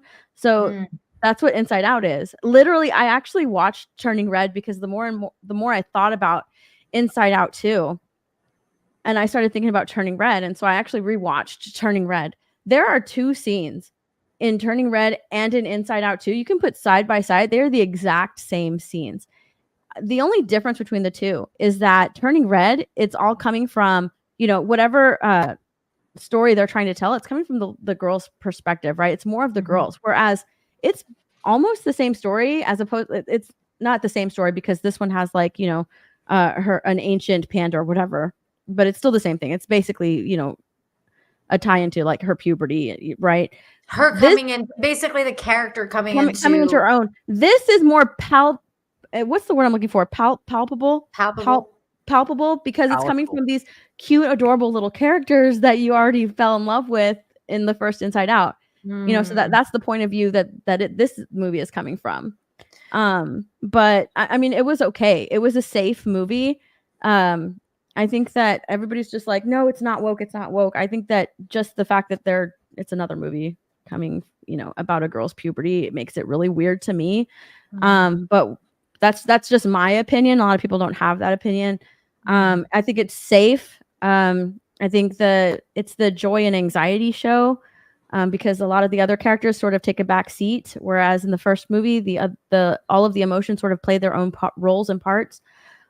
Joy kind of regressed a little bit, and she learned kind of the same lesson in this movie. So it was the same. It was Inside Out. It was the first Inside Out movie with Turning Red sprinkled in there. Like I had to watch Turning Red again to refresh my memory, and when I was watching it, I was like, "This is Inside Out too." The only difference is that it's coming from these little characters that are adorable. Script Doctor and Tom, you guys haven't watched this, right? No, I was going to see it yesterday, but with my youngest goddaughter for Father's Day stuff, but she ended up going out with her boyfriend, which I thought was a better choice. And then I went and saw the coffee table, and then went out to a real cool retro film event later that night with my girlfriend. So I did not see it. I had a better day. Yeah, that sounds like no, I doubt I'll even watch. I didn't really care for the first one all that much. I thought it was okay. But I was like, yeah, this was a better story when it was called Herman's Head. You know what's funny is I kind of like, I haven't seen it, but the idea that people are saying, oh, this is good, it's not woke, but Stephanie coming out and saying like, this is just okay. I kind of feel like that's kind of exactly what's been happening with a lot of entertainment. Like most stuff is just okay / mediocre. And we're like, oh, thank God this isn't gutter trash. Like, Oh, no. The Hollywood psyop has always been to lower the bar so that audiences are more acceptable of lesser quality. Exactly. So it's like, oh, like this is the first hit for Pixar since like God knows when. And it's like, really? Like, I mean, Pixar, they used to be huge. It used to be like the Well, they did like, have like 3 or 4 flops in a row, and then the last couple movies weren't even released in theaters. And then they tried re-releasing them in theaters, and they flopped again. Did you hear that they And- just so funny announced because- Toy Story 5?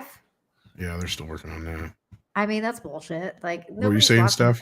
Toy Story I was saying anymore. that it's so funny because a lot of people criticized Turning Red because of the story it had to tell. It was about a girl going through puberty, and they Mhm. thought it was like really inappropriate. But people are praising this movie, and I see the same issues with it. It's the only difference is mean- it's coming from cute little characters.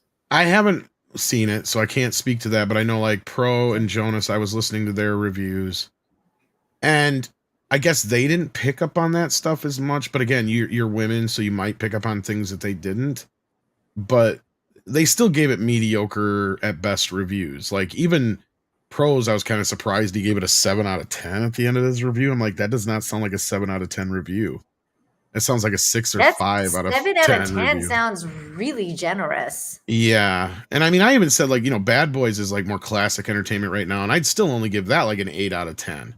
And I had a lot of fun with that. And I want to go back and see it again. But I like, really want to watch that now. I really want to watch Bad Boys. it just, I went, well, it was the last one. And if you like the last one, I think you'll enjoy it. But as far as Inside Out 2, I mean, good for Disney. But I seen the hedge here right in the headline. This sequel boasts the second biggest animated opening of all time in North America. And the biggest all time worldwide when comparing like for like markets. That is a hedge if I ever seen one. When comparing like for like more.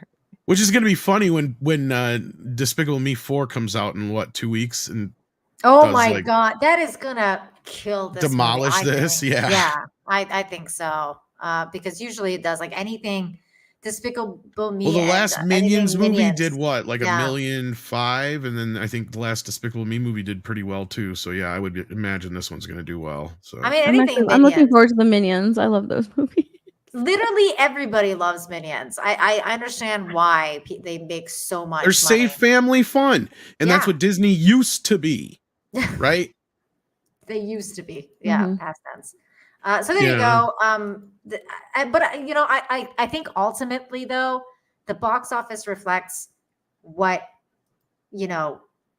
like what people say, like the word of mouth. Like, so when I first heard Krista say, "Hey, this is okay. This is not a crazy." Like, it's not like the Buzz Lightyear movie. Like, when they released that movie, everybody like went out there and was like, "This is a fucking terrible movie. Like, don't watch that movie." And then it Which one? reflected in the box office. The Buzz Lightyear movie. Oh yeah. Well, the Like, Buzz Lightyear movie was basically another female-driven film hidden behind a male. But I'm saying like property. everybody hated it. But male it's lead. also like the animation style, right? That doesn't look like Buzz Lightyear. And I think that like Disney and Right. Pixar, they really want to pull on your nostalgia. So when you're having this Buzz Lightyear movie coming out and it doesn't look like Buzz Lightyear, people are automatically turned off by it. They're like, I don't know what that is, but that's not Buzz Lightyear. I'm not going to go When see it got around pretty quick about the whole Mm. lesbian kiss in there and stuff, because there was even some countries that had warnings about it. Yeah, Tom, I remember. And So, but my point is that when usually the word of mouth is positive about something, when it comes to Disney, people go. Like people will go to the. I'm movie just kind theater. of surprised Disney was, or people were as, I don't want to say forgiving, but like they actually were confident enough in Disney to take their kids to this weekend before they waited for any word of mouth. Yeah, you're kind of right, but I think people also don't care as much as we think they do. The trailers must have helped. I don't know, but I still think even if the film wasn't remotely woke or any of the things that Steph just said, just to me as a parent, like the idea of anxiety as a character, and I guess they treated it like a disorder in the film. Anxiety is But, the villain. They it didn't is treat it kind like of a villain, but at the end of the they didn't treat it as a end of the disorder. It's a more complex emotion. Yeah, I because was gonna say Riley that's not turned quite how. 13. It's so funny. I'm telling you, this movie is turning red. Both characters turned 13, and both characters are going through puberty. Both characters treated their mom the same exact way when they Was woke up Turning the Red next day. also Pixar or is it DreamWorks? Yeah. Oh, is it Turning Pixar? Red is Okay. It's a I don't know Disney if it's Pixar Disney movie. or Pixar. Yeah, I can't remember. Coming What of age film, rejecting your Yeah. mom, trying Yeah. to grow up and all that stuff. It's so yeah. funny because like in the first Inside Out movie, right? Family Island is the biggest island because, and that's another thing that I had a problem with. Family Island is the biggest island because her parents are the ones who instilled everything in her, right? They're silly with her. So there you have, that one, what is it? Goofball Island. They put her in hockey. So she has Hockey Island, right? Then she's in school. So she has like Friendship Island or whatever. Family Island in this movie, the character of Joy, Sadness is like, where's Family Island? This takes place 1 year later. And it's the biggest island, right? They're like, where's Family Island? Joy takes out a pair of binoculars and she's like, oh, it's down there. And she has no problem with Family Island being all the way at the bottom, super tiny and completely just dark and dreadful. Like, that's how it looks. It's a teeny tiny island. She has to take out binoculars just to see it. Like, I'm like, this is so in a year, Family Island went from the most important thing to Riley, and Riley's only 13. Okay, I can maybe understand it if Family Island got smaller, if she's like 18, 17, 18 years old and not like incredibly dependent on her parents anymore, right? She can drive, she has a job maybe, but it is tiny and out of the way and super dark, almost like her parents don't matter to her anymore. It's insane. Well, and I was thinking about this, Chris. I was like, yeah, right. I love this whole island image. And I want to ask Steph about this because this is something that the guys brought up on their review, and kind of maybe for some, you can contextualize it for Script and I, because what I was getting at, Script, is spoilers for anybody who wants to watch this movie. Plug your ears for like 2 minutes. Basically, yes, from what I understand, anxiety is treated like a disorder, but at the end of the movie, they have to learn how to live with the disorder instead of her trying to find a way to fix her anxiety or work on fixing her anxiety. To me, that's kind of the woke element too, is them making an excuse for her, just, oh, she's got to live with this anxiety, so now we have to live with anxiety. Like, isn't that kind of how the movie ends, sort of, Steph? Isn't that my understanding to a point? Yeah. But anxiety is a she's general going through all of emotion. these new emotions, and anxiety is one of them. It's Is it never though? felt. She has a panic attack. Because and, I have anxiety and I've had to treat it with certain things. And You have elevated anxiety that doctors in your region are saying is a problem. But everybody has anxiety. It's whenever you get anxious or tension or have tension about but the whole something, thing is and she then you has a get big over panic it. attack. That's the thing, is she keeps having panic attacks. That's the whole thing. No, from she has two one items. panic attack. Or one panic attack. Yeah, she has one panic attack at the very end, and Joy helps her like. Wait, so she's getting anxiety because she's getting her period? I don't get the correlation. No, she like her friends are going to a different school, and anxiety, the way they picture anxiety is anxiety comes in, and now she has to make all of these decisions for Riley, and she has like multiple outcomes, right? She's like, I plan for all future outcomes, and anxiety is just like, okay, we have to do this because what if we go to this school and my friends aren't there, so we need new friends, so we have to plan on this. And she's like making Riley's mind go crazy, picturing all of these different scenarios in her head. Oh, okay. And because of anxiety, Riley ends up making all of these terrible decisions that are completely out of character because she doesn't have, all of the emotions, right? Anxiety bottles up all of the emotions, and now they're suppressed, and she like takes them away. So because anxiety is now at the helm, and she's making Riley make all of these terrible decisions, like turn away from her friends and go to these new adult friends, act differently, not act in character. She doesn't care about things the way she used to. She's making a lot of bad decisions and doing things that she's not supposed to. And it's all because of anxiety. But what I find funny is that that's one of the criticisms of Turning Red, right? In the movie, May starts making all of these really bad decisions, and her behavior towards like her mom and her dad and with her friends and all around her, the way it's pictured from her point of view, it's, she's making all of these terrible decisions. And that's one of the, because she's getting older and she wants her own to do whatever she wants to do now. That's one of the criticisms that they had about Turning Red. Like, you're showing her that she's, she's now lying, she's sneaking out, she's doing all of these things that she wouldn't normally do. I think that's really interesting. Of Turning Red, and Riley's doing the exact same thing, and people like it. You know why? Because it's coming from the point of view of these adorable little characters. That's really interesting.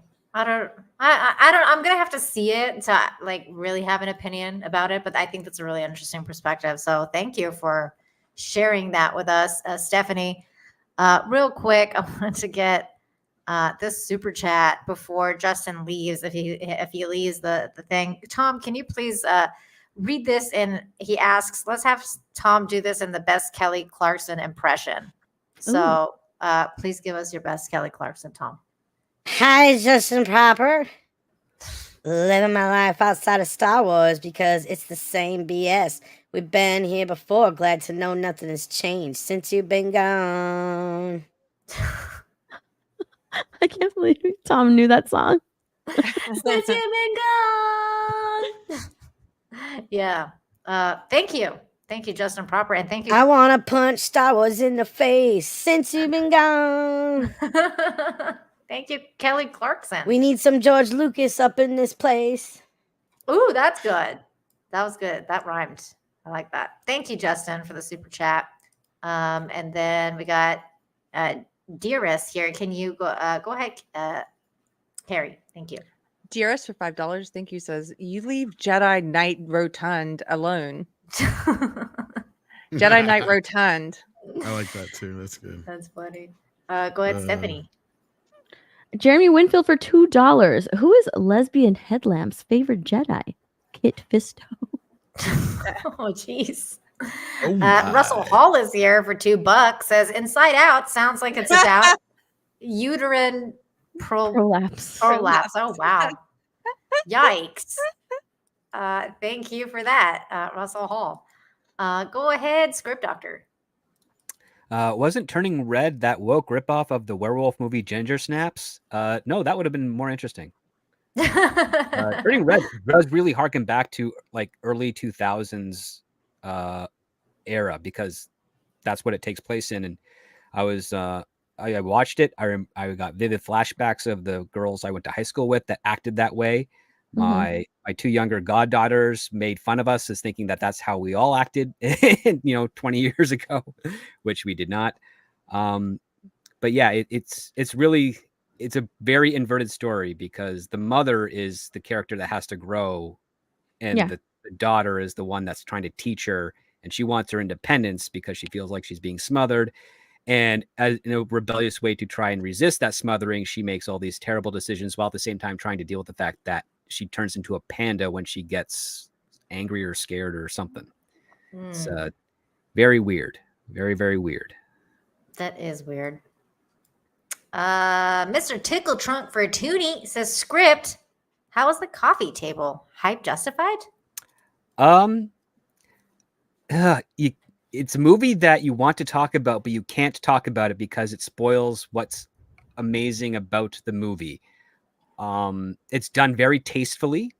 Is this like Kramer's coffee table book? Like what is this? No. This is a Spanish film. This is a Spanish film about a couple kind of in their 40s who have their first child, and the husband wants to buy a coffee table. Oddly enough, it's not an actual coffee table. It's more like an end table because it's way too high off the ground. But aside from that, he buys this coffee table, and it's what happens as a result of purchasing this coffee table and how it has a ripple effect on the household over the course of this one day. And it's covers a lot of ground. And it's a good movie. I enjoyed it. It's kind of something you might be able to watch it one or two times, but really you just need to watch it once and don't look up anything about it. I won't. You just told me not to will look up ruin anything one of about the it. better parts of what it is. Don't It is look it up. subtitled, and it's definitely yes. Mecca J is correct. It is not for the faint of heart. Oh, okay. Good to know because I have a faint heart. I'm like, I can't watch this shit. Well, the thing is that the stuff that is not of the faint of heart. It's done tastefully enough that you don't you can tolerate it quite effortlessly compared to other ways that people would have done it. It's weird because sometimes I go through these like phases where I'm like, I'm not emotionally like there right now to watch movies like this. Like, for example, I wanted to watch Eric, the new Netflix series with what's his name? Michael Fassbender or whatever his name is. And I just haven't because I was like, this seems really dark. I don't know if I can watch this right now. Have you guys seen it? Anybody here have you guys checked out Eric yet? Mm-mm. I've heard interesting things about it. But I will say this: the coffee table is dark, so I would say that that's about as much as I'll tell you about that. Okay, good to know. I just watched Beef. It's a Netflix series with Steve Yoon, who was in The Walking Dead, and Ali Wong, and it's kind of dark. Also, I would say it's dark, but it's also humorous. And he won a lot of awards for it, so I was really interested in it's about it's much like Script Doctor, how you say this is about a coffee table, but not really, and I can't tell you anything else beyond that. The Beef is about a road rage incident, but not really. It goes way beyond that. Oh, okay. And all the Beef. things that Alright. happen. Yeah, it's really. I mean, I thought it was good. It made me think. Okay. Good to know. I just started watching Shogun, so I'm like so into that right now. Like, take me to this place. New Shogun or Will Chamberlain Shogun? No, the new one, the 2024 series. And wow, the scale of that show is pretty great. Like, wow. Camerling for 5 says snip snip. I don't know what this is referring to. What are you snipping? I'm confused. Is that what happened with Sporking News podcast? Anyways. I don't know. Want to know? Go ahead, Stephanie. Pollock's81 for 2. Pixar's next film will be Are You There, God? It's Me, Margaret, followed by Help Me, I'm Bleeding from My Cross. Oh my god. That's funny. Lord. Go ahead, Script Doctor. Brian Keith for 5. Leslie Headland makes me think of the line from Heartbreak Ridge. If I was half as ugly as you are, I'd be a poster boy for a prophylactic. Oh my god. Oh, and people are. Oh my god, that word. Oh, that went way over my head. The snip is about scissoring. Okay, Yeah, that went over my head too. That went so over my head. Thank you for that chat, Cavatanium. Brian Key, thank you for the 5. Says Leslie. Oh, did I get that one? Thank you. And then ActionCom for the 5 says, what's the difference between what Filoni's wife did to the Acolyte as opposed to what Dan Aykroyd and his beliefs did to Ghostbusters? Good question. Script Doctor? Well, Dan Aykroyd was reined in by Harold Ramis and Ivan Reitman. So his love for the supernatural and what he wanted Ghostbusters to do was curtailed. With Filoni, happy wife equals happy life. So Dave is not going to push back on anything, nor is he ever was your friend when it came to Star Wars. He was there to take Star Wars for himself. And That's what I said, too, there was a video on YouTube from a Disney Lucasfilm insider who confirmed that, which is something I'd already known. But he used another voice that confirmed that Dave Filoni was never ever going to make Star Wars good or better or save it. That video and that whole channel was actually privatized and taken down. So I don't know what's going to happen as that. I think Film Fret and Echo Base Network has some interesting coverage on those points. So go check those guys out after this show. But I think for me, the major difference between the two is one of them actually cares about something and the other one probably doesn't give a shit at all. Well, there's I don't know another if difference Filoni's here. wife cares about Star Wars. Well, yeah, there's that, but also Aykroyd's love of the paranormal comes from the scientific aspect of it, right? Mhm. It's not even so much. I mean, yes, there part of it is a spiritual aspect because his grandfather and stuff was a medium and all this other stuff, but his whole thing is, especially with Ghostbusters, he's a gearhead, so he got really into the scientific methods of the idea of actually tracking and trapping ghosts and all this kind of business. And Script's right, Ramis reined him in, and once they realized it's not about the ghost busting aspect so much, but more about these guys going into a business story. It could have been any business, right? It's just Ghostbusters just happened to work out perfectly for the point. But Filoni, what they're doing, that's nefarious. And this is why I brought this up when Shell was here, because look, it's one thing to stay completely neutral when it comes to religion, like Disney kind of has for the most part in the past. This is kind of going too far in the other direction, if you ask me. It's just kind of And if you look at the way that the woke press is reporting on it, I mean, they're over the moon. They are outright claiming that it is a that it's striking a blow for queer feminism and Well, yeah, look at the Pierce lesbianism. Brosnan clip. It was the interviewer that brought up that this was the gayest show. It wasn't Leslie or the actor. They didn't bring it up. They just went with it like they're supposed to. Yeah. The media, the legacy media has a narrative they want to push, whether it's at the auspices of Disney or not. We won't know 100% unless we get some disclosure on that Gina Carano case. But aside from that, it's like you have to pay attention to who is asking the questions, who is editorializing around the answers, and what are they manipulating or what are they trying to do versus what's actually being said, because they may be working in tandem to a degree, but one side is actually pushing it way further than the other.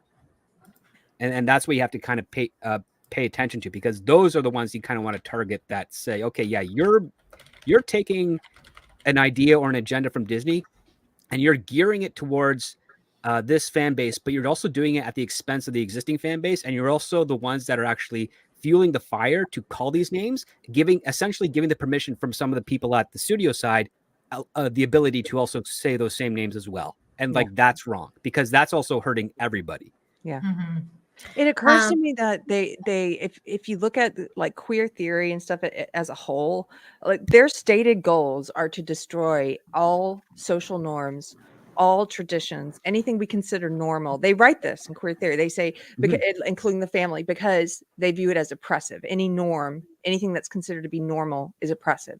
And so it strikes me that this is sort of similar, because they want to take anything that's popular, that's normal, that's a norm, and they want to destroy it. Like it's almost like a willful intention to. There's actually an ironic aspect to it, because the nuclear family is technically only really became a thing around the 1920s.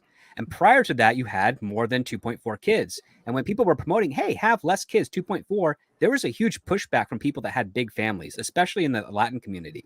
Yes. But eventually it became the norm. And what I'm seeing here from like the queer theory and all the other critical race theories and stuff is they're trying to take that same model and apply it to the same thing, where it's like, listen, we've evolved to a position, like the reason the nuclear family took off and lasted for essentially 80 years is because we could get by with less. We had a lower mortality rate when it came to childbearing, and we didn't need to have a huge family in order to take care of a farm and take care of everybody. You could actually just control things a little bit more, be more manageable if you wanted it that way.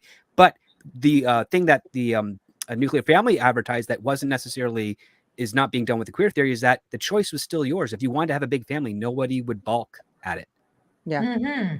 That was and now you've got this thing where it's like, oh, well, you're a straight person and you want to have a bunch of kids, you want the nuclear family. Don't you know how antiquated that is? Don't you know how oppressive that is? It's like, that if they didn't have that, nobody would actually care so much about what They they're shame you. pushing. Yeah. And then lastly, Mr. Tickle Trunk sent in a toonie saying, even if it's the most watched this year, it's the least watched of all Star Wars projects so far. I think Tom mentioned they probably use episode 2 numbers to. I think that was boost the Script that premiere mentioned it, but stats. yeah. Well, I mean, that's what they did with Ahsoka. Ahsoka dropped the first 2 episodes to try and get higher ratings than the previous one. Yeah. It's a mathematical, like, listen, The Boys just did it recently on Amazon. They dropped the first 3 episodes to try and boost some of those numbers for that show. That show has been getting really bad ratings. It has, even though I still think it's quite funny. Like it's whatever. I'm waiting to see how waiting for the shoe to drop on that one. But yeah, like this is just a normal model that they're using right now, because I think Disney has got a bunch of stuff in the pipeline that's still under old contracts and old production stuff prior to all the strikes. So those are going to be rolled out if they can't squash them. And I don't think they're going to squash them, because everybody over at the Lucasfilm side of things is completely, not only are they drinking the Kool-Aid, they're secreting the Kool-Aid. Like it's that far in. Whereas Chris Gore publicly revealed that 15 producers that were identified as activists were fired from Marvel Studios. They've gone on a hiring spree to find new people, some of which are the people that were in that video clip of saying, like, we were told not to read any of the source material and whatnot. So that's kind of interesting. So we'll see what happens there and how long it'll take before Marvel makes the switch. I think the fact they got Terry Metalis to do a Vision television series for Disney Plus might be a move in the right direction, considering the fact that he knows how to at least appease the fans in a positive direction. X-Men 97 was good. X-Men 97 Well, and- was kind of a fluke, and we'll see what happens because there's a new We'll see. showrunner doing season 3. Well, technically season 2 as well, even though they're using Bo's scripts. But yeah, no, and the rumor I've been hearing lately from multiple places is that the problem is Lucasfilm is like its own island of sorts. Again, there comes islands. There's so many islands. I know, so many islands here, but that's the way it was explained to me, is like they're their own island of sorts. They do their own thing, and Kathleen Kennedy is the beginning and end all of that side of things. But the other side of the rumor is that Kevin Feige is licking his wounds right now, realizing that he fucked up. And I guess that's where they're going back to reshoot Captain America 4 again for a third time now. Yeah. And really they got to get past these 2 or 3 other projects that are out there besides Deadpool. And I agree with Andre, their best bet would be just to write them off at this point. Why even bother? I have no nobody idea. is going to even notice that the other one is going to disappear. I can't even remember the name of it. The Thunderbolts. The Thunderbolts, yeah. Who's going to give a shit if they could just pull that completely? But Captain they America set 'em at up. this point, yeah, I know. Unfortunately, like to go back to the worst thing that you can have at this point is that these were planned as theatrical releases, which means they were pre-sold, which means if Disney They have to, yeah. if Disney doesn't release them, they have to give that money back, and they're not going to do that. So you are stuck with it. Oh my God. Lastly, ActionCom for 2 says, what do you think about O'Keefe have on Disney? I hope it's money laundering related, Are and you- also Wait, Yeah, that would be I think Wait, are we a big talking part of it. about like O'Keefe from like Project Veritas? Yes. From, okay, OMG. so yeah, he put out a video. What was it, yesterday or day before, saying that his next target is Disney. So he's probably going to start dropping things pretty soon. My guess is he's probably got a bunch of interviews and discussions with people, not really interviews, but discussions with people where they're probably talking about the woke agenda. Yeah, the gay agenda. He might even have some stuff that might feed into like, stuff along the lines of Gina being canceled, other people being treated certain ways. We don't know. It could be any number of things. Like Script said, it could even be some of the, monetary situations that they've been in. When's We've heard that a lot dropping? When do you we say don't it's know. dropping? He said okay. he's already started it, and he's gonna drop it when he's ready to drop it. But I suspect that this is something he's been working on since in 2017. That one accountant talked about the doubling up of gift cards and inflating costs over at Disney parks. Yeah, and that was being investigated by the SEC, and nothing has been moving on that since.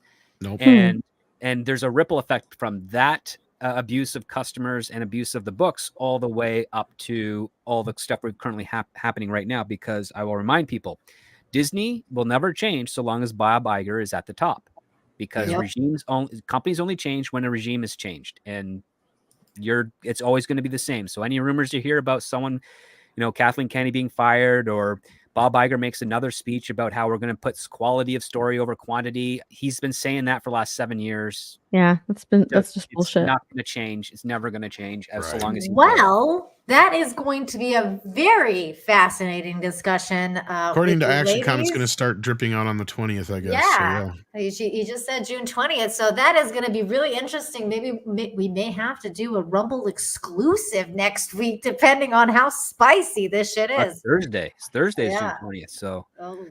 that'll be. Well, I mean, the next Monday, like when we next show, reconvene for Toxic Femme, we're gonna. but have with to, that, did we have any more topics? I know we're losing Carrie here. No, that's it. We're good. We can talk about it next time. All right. So with that, I'll thank Script Doctor for joining us tonight. It was a pleasure to talk to you. And thank you to Michelle, of course, who was also here. Check out Script Doctor's Patreon. And you were going to say something, Script? Sorry. No, just happy to be here because I was out so late last night. I slept past the morning show. So now I got to get back onto the normal morning schedule. But I was happy to talk with you lovely ladies and Tom and see what all you guys out in the chat were saying tonight. It's been good. Batman says we missed a super chat. Batman says we missed a super chat. I did not see it come up. I did not. I'll go look. When did you send it in? Like recently or at the beginning of the show? I have not seen one from Batman. Let me look here. I'll look while Steph, do you have anything coming up that you want to plug? Subscribe to my channel.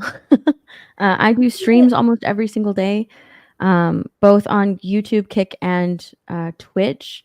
gaming streams, commentary streams like this one. Someone in the chat says, Steph, why don't you talk on panels on Geeks and Gamers? I don't. If you want to hear me talk, then, you know, this show and my streams. So that's where you can hear me talk on panels and give my opinions on things. So yeah, come and follow me. I'm also going live with Geeks and Gamers over on Rumble. We're playing Party Animals again. So if you want to hang out with us, you know, go to Rumble.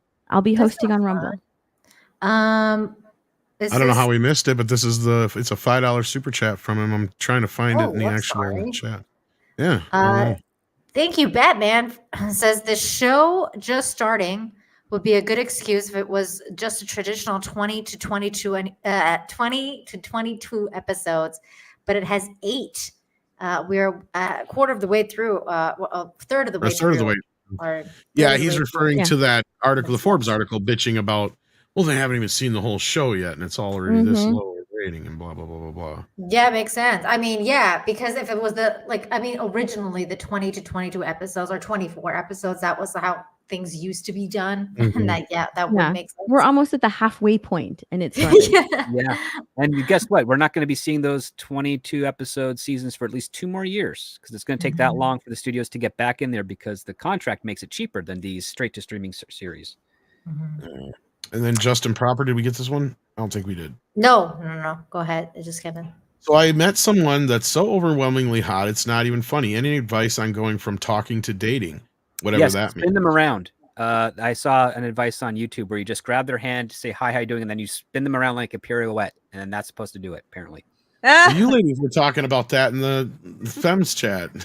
And then I think y'all said that's creepy or something. Or was that somewhere else I seen that? I can't remember. I don't know. I don't remember. It's not on Twitter. I laughed at it. It was on Twitter. Maybe it was somebody commented, but I thought it was in the Femme chat. Maybe not.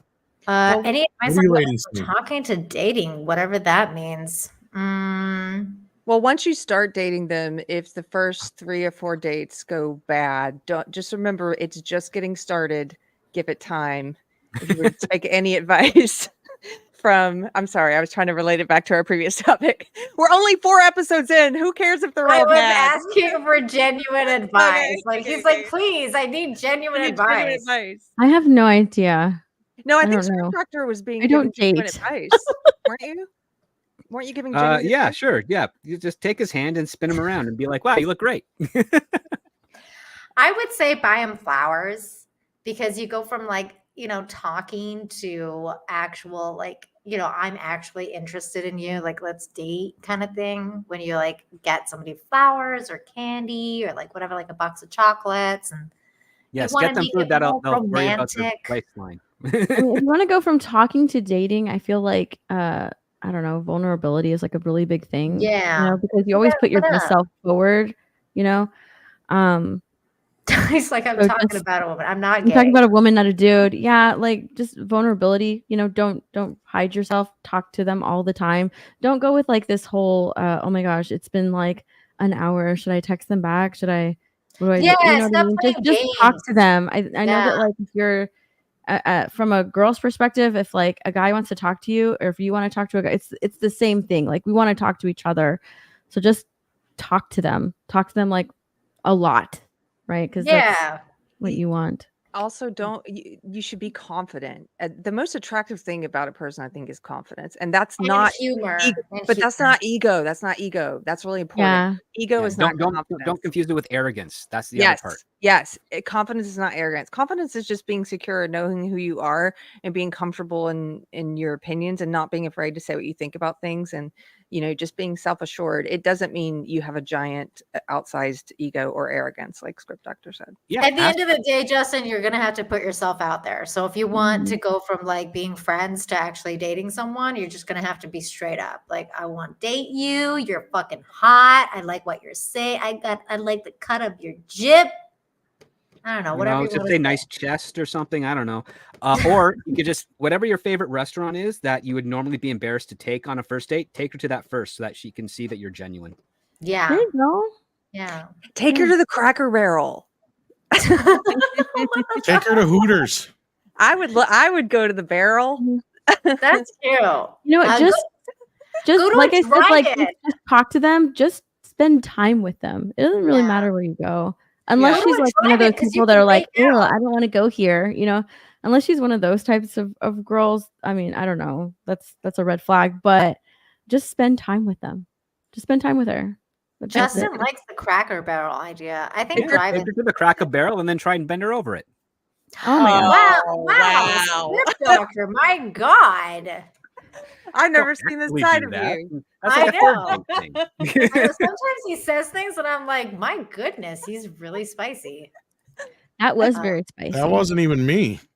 Russell Hall is here. Thank you for the $5. Says the trick from getting from talking to dating is to use talking to ask a girl out.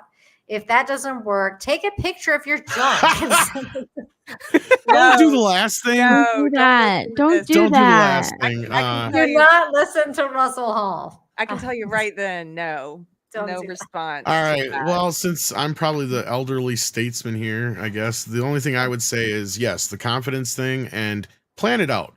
Women are very impressed if you could plan something out, and Yes. even if it's just a surprise, if anything, surprise them with a date, right? Like that can be even more surprising. Then you can kind of test the waters that way too. I mean, if you're good enough friends, I think it could work. Especially they might be impressed with, the fact that you've got reservations for a really nice place and you planned on some sort of activity afterwards and whatnot and all that kind of business. And, even if you set up maybe getting picked up by a limo or something like that can be impressive and not that expensive depending on the day. You know what I mean? So think it through. Just kind of Or plan it out. Something that she likes. Yes. One of the first Yeah. dates my husband took me on was to a Johnny Cash bar. This is back before we got sober. There you go. And he picked it because he saw I had a Johnny Cash bumper sticker. And he didn't Horseback ask me- riding, stuff like he just, that. Yeah. He just noticed something and then found something he thought I would like. Some guys don't do that. Some guys only plan they're like, let me take you to see my favorite band. Okay. Yeah. Sing your favorite band. Let me take you to see my favorite, no, do something. That's a you think really you good would like. point, Carrie. No, yeah, that's a great point because, like if there's somebody, maybe she'll like horseback riding or something like that. It doesn't necessarily have to be an activity that you always do, but even something like mini golf is better than going to a movie Mini or golf something like is that. great. Mini golf is a fucking fantastic. It's probably one of the better things, especially if you're not quite sure, because it's the easiest way to kind of get to know each other, have a good time. It's not Or asking like too the much of the other fair person. or something. Like if there's like a fair, you can go to so you can win her toys and stuff. Like you can play the mini games and try and win her a teddy bear. WCW, yes. There you go. WCW said if she doesn't respond positively to going on a date, send her pictures of the biscuits and gravy at the Cracker Barrel. I'd be like, you got me. Let's go. Mr. Tickle Trunk for Toonie says correct. Send pic of someone else's you're better off. junk. Wow. Yeah, find much bigger junk. I don't like and then when talking they about say junk. something, I say do something have to about get it. going. Okay, so go. I'm gonna Go, Steph. I'm gonna leave you guys here talking Take about care, Steph. sending photos Junk. of junk. All right. Bye. Take care, Steph. ActionCom says with $5, Bruce Lee's first line to his wife was, "Hey, you want to go to the Space Needle?" Really?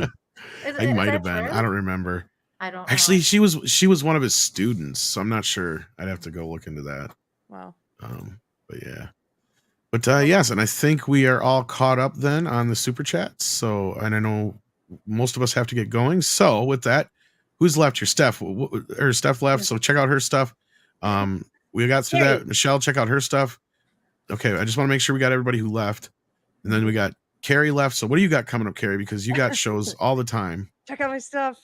Deprogram with Carrie Smith. You can find me there. And let's see. This Wednesday, I'll be doing another pop culture with Mystery Chris at 8:00. Yeah, the Space Needle is a restaurant in Seattle. I've been there. It may have been. And then what do you got coming up, Nina? I don't know what I've got coming up. I do my good news show on Fridays at 2 p.m. Eastern. So go ahead and check that out if you're interested. And I'm gonna try and put out more videos. I don't know what's going on Wednesday, so I'm not gonna promote it right now. But thank you everybody for watching Toxic Femme. It was a fantastic turnout. So thank you guys. Yeah, we had a lot of folks watching between Rumble and YouTube and X. Thank you so much. And I might head on over to Comics Division. Here's a link in the chat if you guys want to go raid. Let them know we sent you. There you go. So take care of yourselves and each other. And with that, bye guys. Bye. Take care. Time to go. What? Yes, it's time to go. I want to say we are deeply sorry. We're sorry. We're sorry. We're sorry. Sorry. We're sorry. We're sorry.